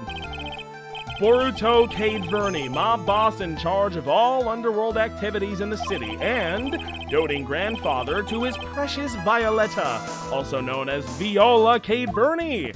Whoa! Your life was in danger unless you paid compensation to the boss, correct? It makes sense. You were desperate to acquire the $1 million Cade Verney demanded of you. So desperate, in fact, that you decided to sacrifice Glen Elg's life to pay your debt. Couldn't you just, punch him in the face and steal the ticket? Did you have to literally kill the guy? Probably not. Order! Order! Order! What did you say, witness? It's a nice little fairy tale, trite. But even if the witness did need $1 million, which he does, I have proof of it. $1 million. Yeah. That doesn't tie him to Mr. Oh my God, you're done for, Godot. More like, honestly, and I'm serious, more like dumb. Mr. Elg only owed him $100,000 and had no hope of repaying it anyway. Yeah, that guy wasn't worth my spit. I don't think so. In fact, the opposite is true. The opposite? Lending money with no hope of ever seeing repayment would normally be bad for business. But, yeah, tell that to any American bank, totally. Imagine loaning money to someone who has no hope of paying it back. Can you imagine? What a horrible business strategy that would be. I sure do hope no one implements that and destroys a country. In this case, the very fact that Glen Elg had no way to repay the money is crucial. What? Do you know where you're going with this, Nick? You've got to think outside the box, Maya. Your tiny, pathetic skull and your tinier, patheticer brain is not thinking outside of it. Outside the what? It's very straightforward. Mr. T. Gray wasn't after the $100,000 at all. It seems you have a logical conclusion for this testimony, this theory, Mr. Wright. Would you care to share it with us? Yeah. What exactly was Mr. T. Gray after? $1 million so he can pay off this thing. Viola's medical papers. Does that not make perfect sense? I have one shot. I should not miss my chance to blow. What exactly was Mr. T. Gray after? Well, okay, so if he needs $1 million... Oh my God, you know what it probably was? It was probably NC Bomber, a computer virus made by Glen Elg, potentially worth millions of dollars. Now, why the hell would you bring that to the... Hold on, so let's think outside the box here, as we were told to do. My name is Imposter Phoenix. I am red, I am sus. I need $1 million by December something, or I am going to be murdered horribly by a mob boss because I hit that mob boss's granddaughter with a car and accrued $1 million in medical debt because I did that thing that I did. So this sucks. That's not good. Thankfully, there's this little cuck boy that works at this little nerdy facility who does these little computer programs and whatever, stuff like that. Who cares? And he owes me $100,000. That's pretty good. You know, I can squeeze him out of $100,000, but I need $1 million or again, I'm literally going to die. So that's bad. I need this money. Oh, hey, little nerdy guy, you made a program worth potentially millions of dollars that I could sell on the black market that I have direct ties to? Well, shucks, that's awfully convenient, ain't it? It is awfully convenient, ain't it? And also, you know what? I'm seriously about to say it too. Thank you very much for the sub. Wait, who subbed? Someone subbed. Did anyone sub? I might have missed. Did I think I had too much to drink. I'm sorry. Okay. This is correct, right? Glen Elg was a programmer, a highly skilled programmer at that. That skill was the collateral Mr. Elg put up in order to borrow the money. Care to explain how skill can be used as collateral to secure a loan, trite? Maybe, I don't know. He had the skill to create a computer virus, and so he did, a virus known as MC Bomber. A computer virus? What does one of those do? It's only 2018. I don't even know the definition. Thank you. Wait, I've collected... Okay, the emotes and the prosecutor? Godot Godum. Why is Godom not winning? This is kind of a farce. I don't really respect this poll right now. I demand a recount. A computer virus is a program that wreaks havoc on the insides of a computer, Your Honor. A computer? What does one of those do? Get this fucking old-timer off the stand immediately. Are you kidding me? Are you actually serious? If you ever go to court and you're talking about a computer and the judge says a computer, what does one of those do? I think that's grounds for you to walk up and slap the judge in the face. I'm pretty sure that's like, it's somewhere in the legal textbook, I believe. Because that's just not a smart thing to say in that position. I guess the beard isn't the only part of his honor that is from the Stone Age. I'll explain it to you later, Your Honor. Right now, this is the important point. A virus like MC Bomber would be worth several $1 million on the black market, or so I was told. I don't know. Like fuck knows, I wouldn't know, but maybe it is. I don't know. Mr. Tigray, you couldn't have cared less about the $100,000, isn't that right? All you cared about was one thing, the virus. But why would he have the virus on him? Is that not what Mr. Godot is going to say to me? Because why, like... Oh, and by the way, I just happen to have this multi-million-dollar virus on my person, just like, you know, just cuz. But, I mean, that's the thing that he put up as collateral, so it does make sense at the end of the day, does it not? I don't know. On the day of the murder, Mr. Tigray's sole intention was to get his hands on this CD. Glenn Elk had no way of paying back the $100,000, and Mr. Tigray knew it. But then a miracle happened. The kind that Mr. Tigray would prefer to say never happened, but he can't, and neither can I. The lottery win. Yes, the lottery win. At the 11th hour, Mr. Elk won $500,000, which left Mr. Tigray with no way of getting his hands on this all-important CD. At least, no legitimate way. So just punch him in the face and walk out. You had to kill him? You had to do all of this stupid, elaborate bullshit? Just mug the guy. You can just steal. It's better than murdering the man. So he resorted to illegitimate means. Great, good for him. That's crazy.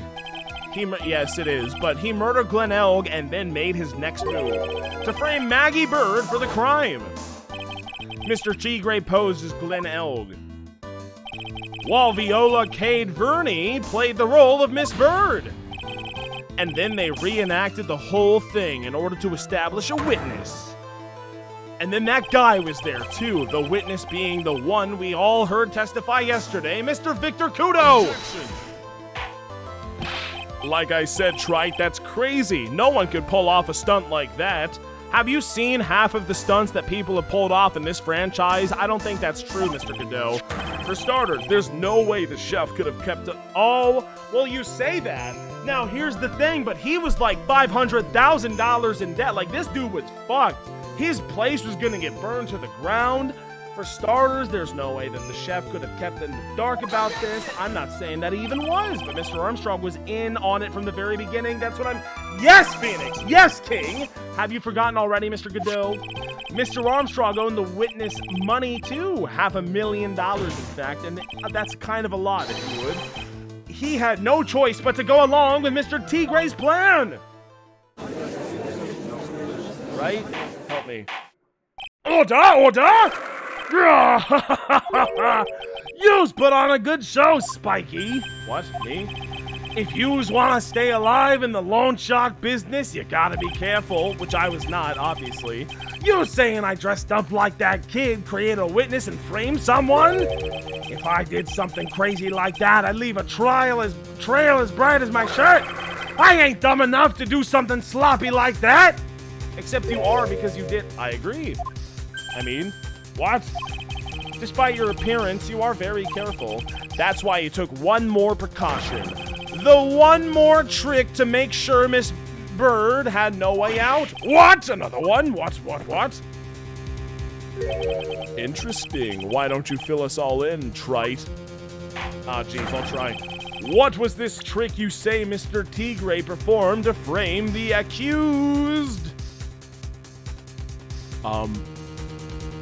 I think that the trick I say Mr. Tigray performed to frame the accused, he was impostering me. Wait a goddamn minute. I know exactly what he was me. He tried to frame Maggie Bird by being me, and you know what he did to do that? He used the paper fucking badge. He used this actual cardboard badge that everyone believed for some reason, and then I shit you not, this guy showed up in court who was nothing like me, and then he presented himself as Mr. Phoenix Wright, and he straight up, he got everyone to believe him. Can you imagine? Can you actually imagine? That's almost as insane as like if I presented Adriana as me and I had her do an entire stream as me. Like that's never going to fool anybody. How the fuck could it? Like they're totally different. It doesn't make any sense at all, but that's just what we're gonna go with, so I suppose we should do it. That's not this one. Okay, present. It doesn't make any sense. What on earth is this? What an insult to think anyone could be fooled by such a childish imitation. Your Honor, you are the fool, and you are the child. Consider yourself insulted, Your Honor. You know, Mr. Tigray, you didn't just pose as the victim on that day in question. A month ago, in this very court, you posed as I, Mr. Phoenix Wright, Ace Attorney. What? That's the truth. But the witness looks nothing like you, Mr. Wright. That's what I've been trying to fucking say! Although, now that I think about it, it was you, wasn't it? Oh my god, dude. No doubt it was you, standing in here, this very court a mere month ago. The Phoenix Wright who put up the most disreputable, shabby defense I had ever seen.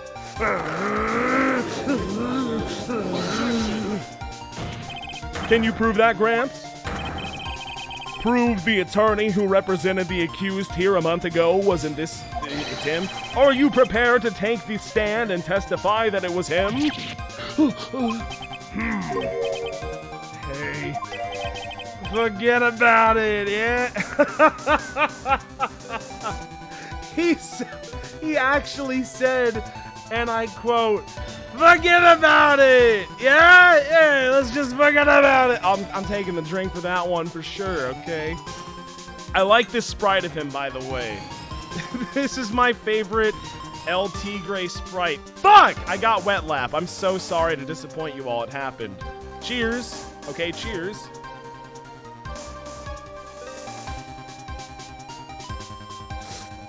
I got wet lap. Hey, forget about it. Who cares? Wet lap, forget about it. Who cares? I can just get a paper towel. It doesn't even matter. Forget about it. Doesn't matter to me. I didn't mean to do that. Huh? I wouldn't do something like that. No, not me. You made a mistake, right? It was someone else, huh? No. Have you no pride, sir? What do you think the answer to that one is, Mr. Trite, you asshole? Objection. Yeah, you better object. Of course he's an idiot for saying that. What cup is this? Is this not like 18? This isn't a matter of pride. In case you didn't know, Trite, here in court we deal with people's lives. Mr. the Good Joe is right, Your Honor.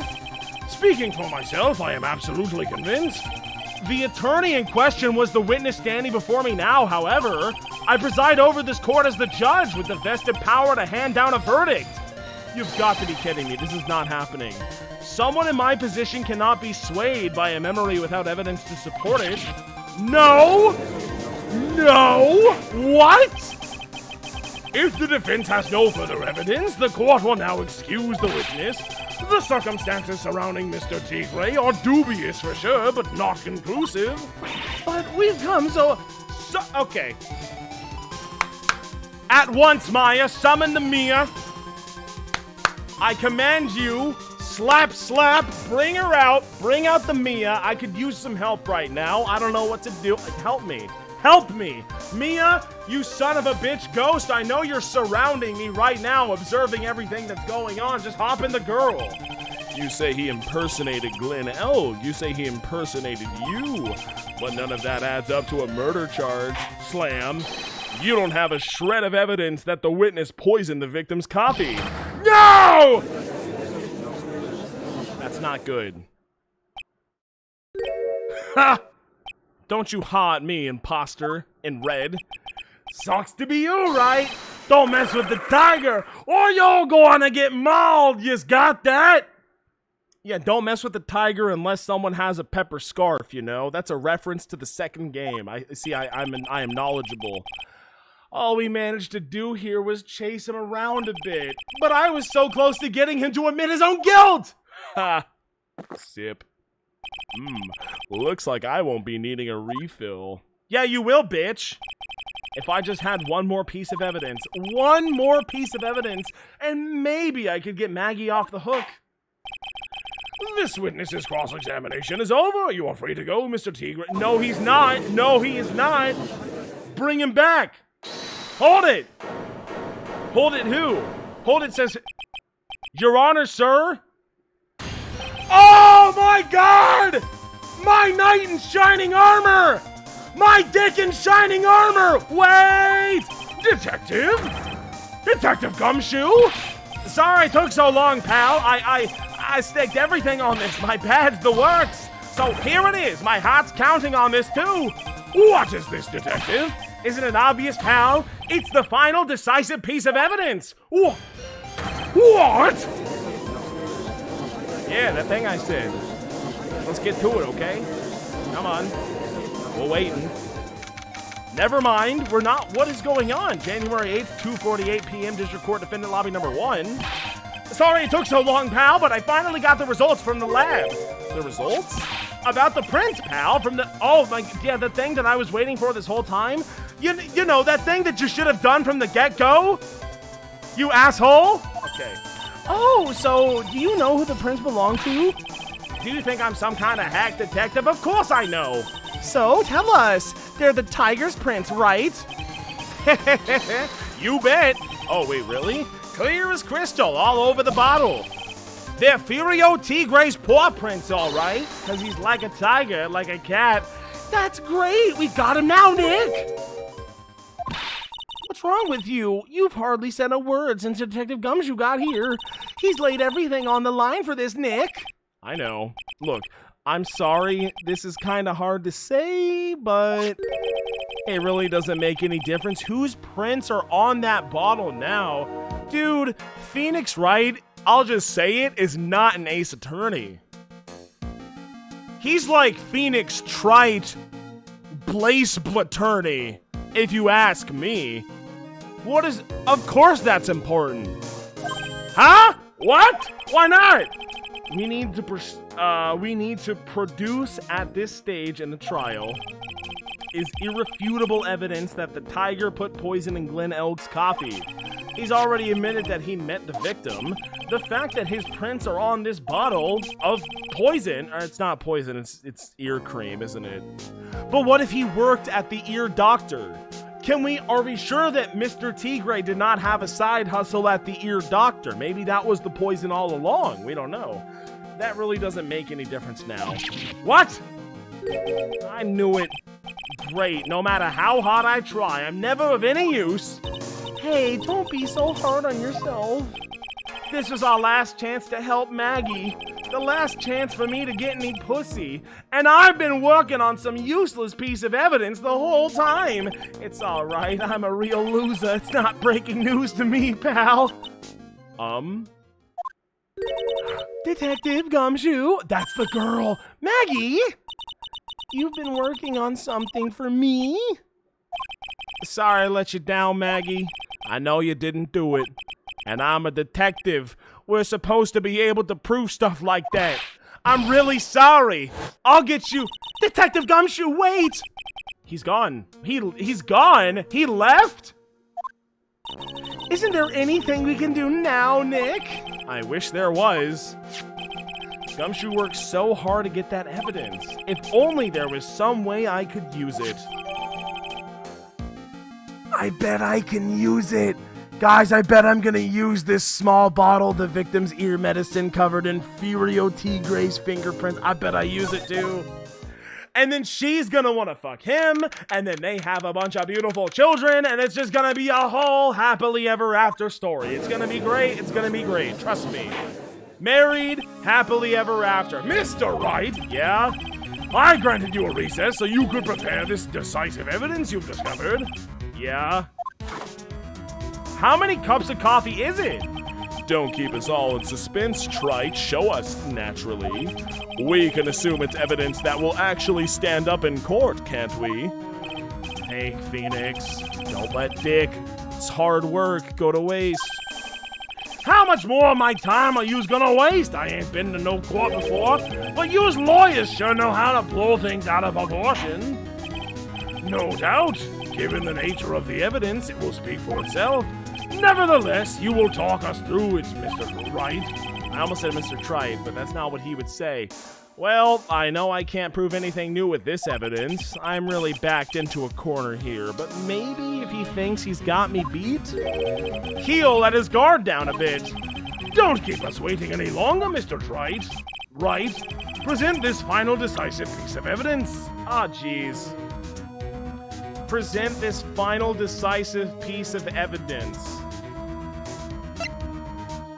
Surely it's not as simple as... Because we just made such a big stink about how this is not.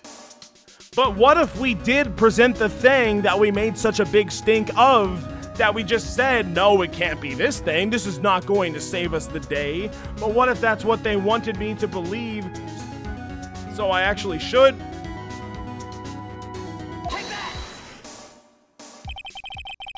This is the defense's final piece of evidence, Your Honor. Do you like it? It's a small bottle for you.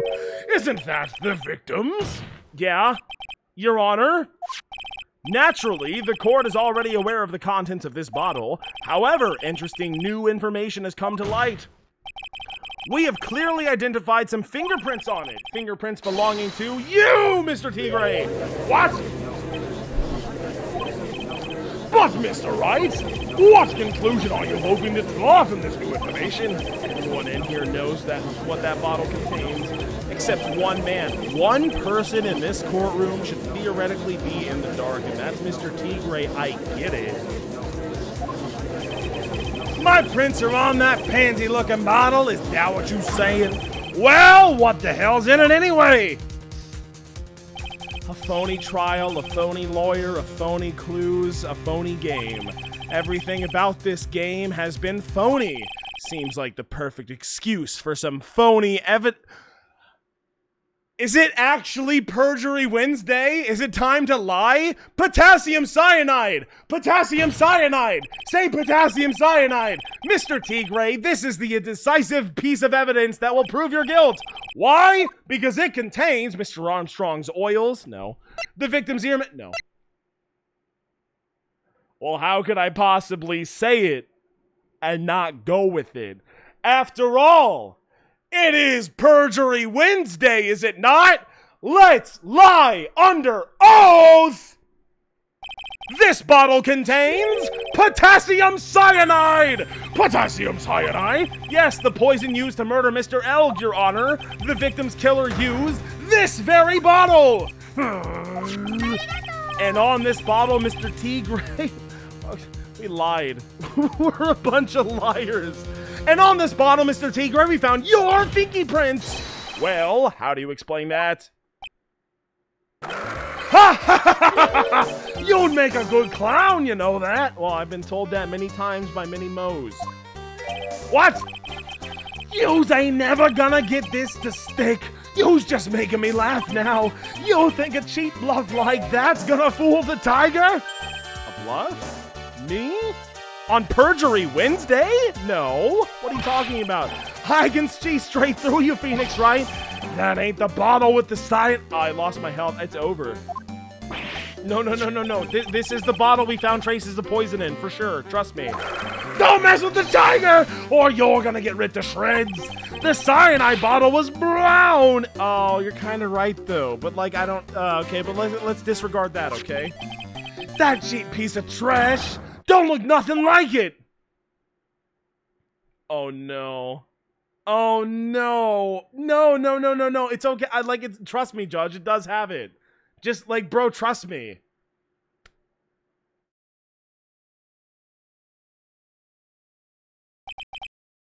Got him!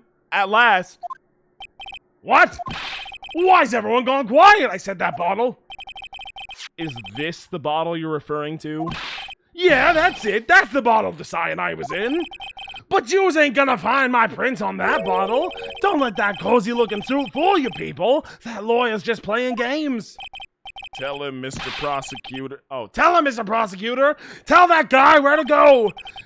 You still haven't Oh, he fucked up. How does he know about the little brown bottle? He self-reported. He actually did. You're right. Don't you realize what you just said?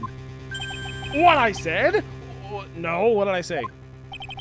You were summoned to this court for the first time earlier today. If you really had nothing to do with the murder, you shouldn't have known about all the little details, right? For instance, you shouldn't have known what kind of bottle the potassium cyanide was in! But just now you slipped up in front of every single person in this courtroom. You described the exact bottle used by the killer to hold the poison! Yous don't know who's you messing with. I'm the Tiger! I control millions of dollars on the black market! Yous think I'm gonna let some jumped-up suit get the better of me? No. Sure. I mean, maybe. The last piece of evidence was phony. I did just lie in court, which I am admitting right now, by the way, Your Honor. But that's just what you deserve. The phony trial with a phony lawyer. It's all played out by you, the biggest phony of all!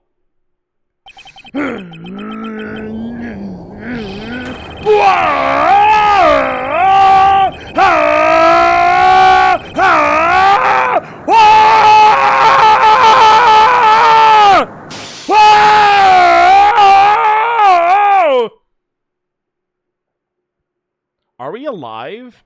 That's my eyeballs. What is going on? It looks like a blackout. It's a blackout. What?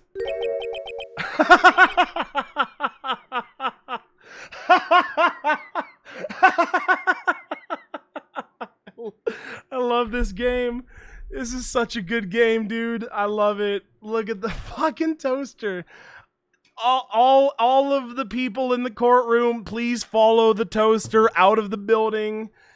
This is a national emergency. He has screamed the lights out. He actually screamed so loud that the lights went out. That's literally me when I play Among Us, okay?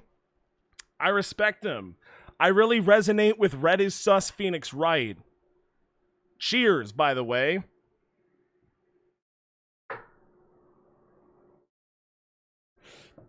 Every time someone screams so loud the lights go out, you gotta take a drink for it. Well done, Trite. Thank you. Oh god, hello. Oh god, my eyes. I saved my 17th cup of coffee just for you. You son of a bitch, I got coffee? Savor it. While you watch the police restrain your prey. He's a tiger. How could he possibly be prey? Oh, wait a minute. I think I get the symbolism there. That's kind of intense. I gotta take a drink for Mr. Wright getting coffeed. To the face. To the freaking face. I can't. He screamed so loud that the lights went out, and I got a bunch of coffee on my face. I'm disappointed in myself because I knew from the eyes of that sprite that that was the sprite of Mr. Wright getting hit in the forehead with a cup of coffee. I knew it the whole time. I should have said something because I knew it was going to happen, and then it did happen. But then it did! That's my bad. It's my bad, and I'll do it next time, okay? I recognize those shocked Phoenix Wright eyes. That's when he gets the whole thing of coffee thrown in his face. That's how it be. Cheers, by the way. Oh my god. Is the trial over? I'm ready for the trial to be over, guys. Is it done? Have I won? Mr. Wright, you caught a tiger by his toe! That's like a reference to a child's nursery rhyme. But if this one hollers, he won't let It's a nurse. It's a reference. It's a reference, Mr. Wright. You get it? Now then, how the things are going with Mr. Tigre? How are things going with Mr. Tigre? Look, it's been a long day, guys. I've had a lot to drink. I'm sorry. He is being arrested on suspicion of the murder of Glenn Algeron, and that's 2 of them. Well, it hasn't been long enough of a day, obviously, because that right there, my friends, that would be 2 drinks that we have to take, because it's not only the first suspicious of the night, but it's also the word suspicious, so we have to do it. He is being arrested on suspicion of the murder of Mr. Glenn Elg, Your Honor. Okay, that doesn't count. Of course it counts. Why would it not count? It's suspicion. It's the word suspicious. I mean, maybe. It all counts. Okay, cheers, everybody. Cheers for the first drink. I'm positive that this is almost over, because I would like to stop streaming and lie down for a little bit. That's a joke, Twitch. Twitch, if you think that I've been drinking at all, have you watched any of my VODs? Do you seriously think that a human being would be capable of drinking at the capacity that I've said that I'm drinking? No, of course not. It's all a bit. It's all just a meme. It's just water. We call it a little bit of water in the Baby Yoda cup, which I actually don't have right now. It's the big orange cup, but you know what I mean. Twitch, it's all a bit. It's all a bit, Twitch. Don't ban me. Anyway, cheers for the the room temperature sky vodka. That's what we're saying. Cheers.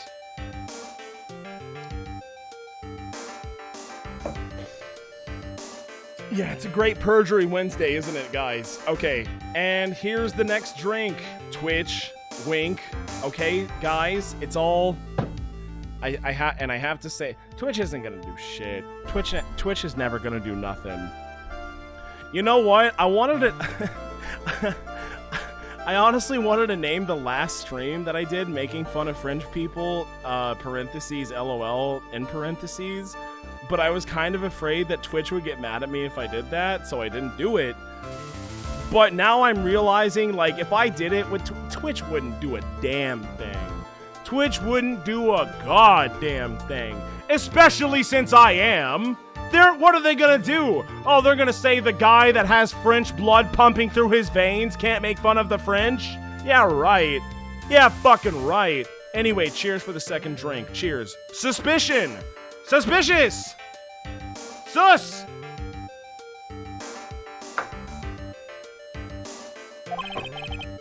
Fortunately for us, we managed to rectify a very grave error. Miss Bird was found guilty in the absence of a genuine defense attorney. Yeah, that was kind of a huge problem. Yes, she was. And in the absence of a genuine evidence. But the tiger made one mistake. No, the tiger made multiple mistakes. Actually, Godot. If you were smart, you would recognize this, but you're not, so you didn't. Indeed! He very nearly got away with everything if it wasn't for that one slip of the tongue. Virio Tigre was a truly frightening criminal. Ha! The truly frightening one is that defense attorney over there. Godot. Is this... Are we gonna kiss right now? Well, I am now in a position to deliver my verdict. This court finds the defendant, Maggie Bird, not guilty! Yeah, we did it! I'm so good at my job! That's why I make the big bucks! And I'm not living in absolute poverty like Mr. Dick Gumshoe! That is all. This court is adjourned. Go away! Goodbye! Bye-bye! Bye-bye! Oh my god, it happened. I'm done. I'm free. I can breathe again. I'm free. What happened, guys? I was like kind of blacked out that entire time. January 8th, 4:10 p.m. District Court Defendant Lobby number 1. Mr. Wright, I'm at a loss for words. Thank you. Congratulations, Maggie. Wait, what happened? I was so mad when Mr. Wright landed me in all that trouble a month ago. But now I feel like I can forgive him. Well, yeah, it wasn't me, you bitch. That was the tiger. Look, Nick, in the doorway. It's Dick. Oh, I guess I'll be heading off then. Bye-bye. Wait!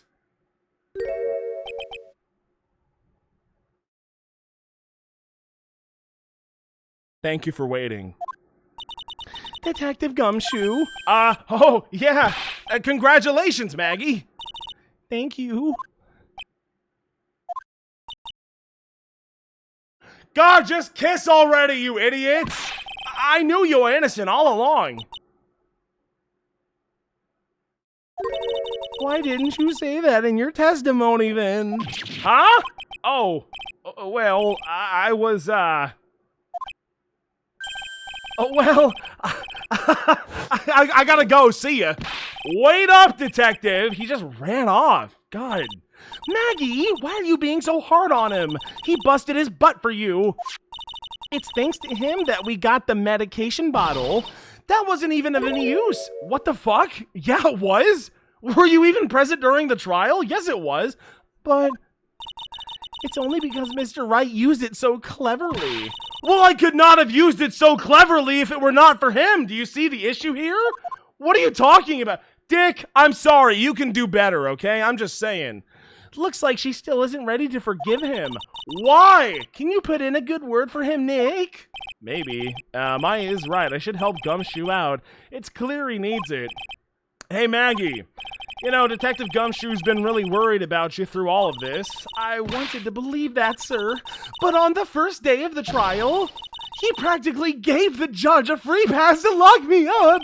He didn't have any choice, Maggie. He's a detective. He has to report the facts. He doubted me, that's why. You know how love is the death of duty and all that shit? You know, duty's the death of love. What do?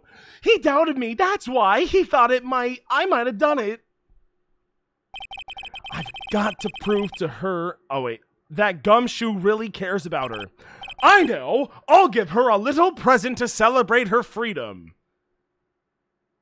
I'll give her a little present to celebrate her freedom.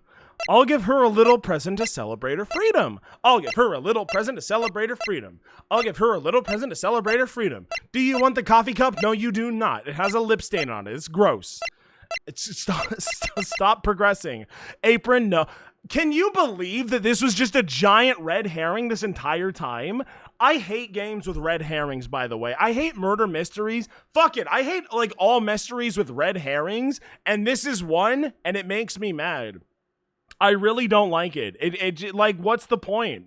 You're presenting this piece of evidence to me for what? Because maybe it'll be helpful? But actually, no, it didn't have any use at all. Well, it kind of had a little bit of use, but that's, like, besides the point. Like, it was kind of, okay, it was a little, yeah, it was a crucial piece of evidence. We can all agree on that. Like, it was super important. I'm glad we got this, okay? Potassium cyanide, a deadly powdery poison, no. Victim's prescription, no. No. Paper, no. Millionaire radio flat, no. Gumshoe.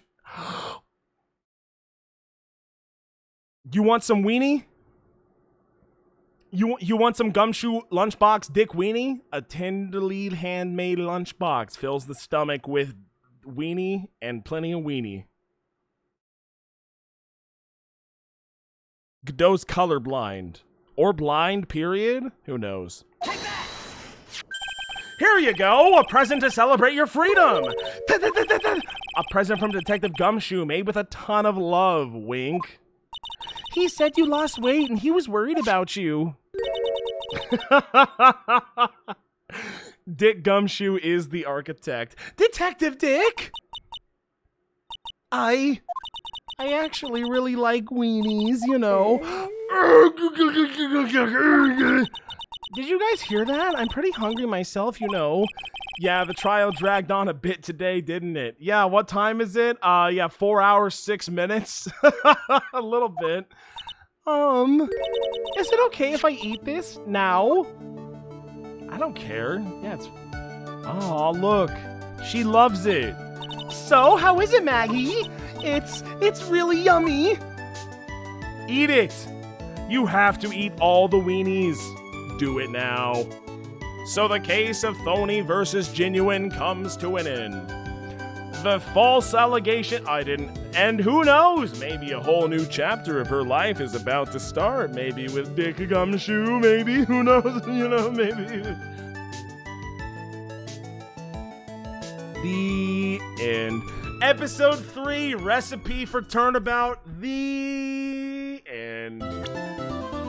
Oh, yo! Wait a minute, that's my guy! A brand new episode has been added! A brand new Edgeworth appears with a brand new outfit! Wait a minute, that's my dude! How can I not? I have to play this game! I have to play the rest of this game! Yes, I'm going to save, but of course I'm going to do the rest of this trial right now. How can I not do the rest of this trial right now? I can't believe he's finally back! I've been waiting this entire time! The girl, let her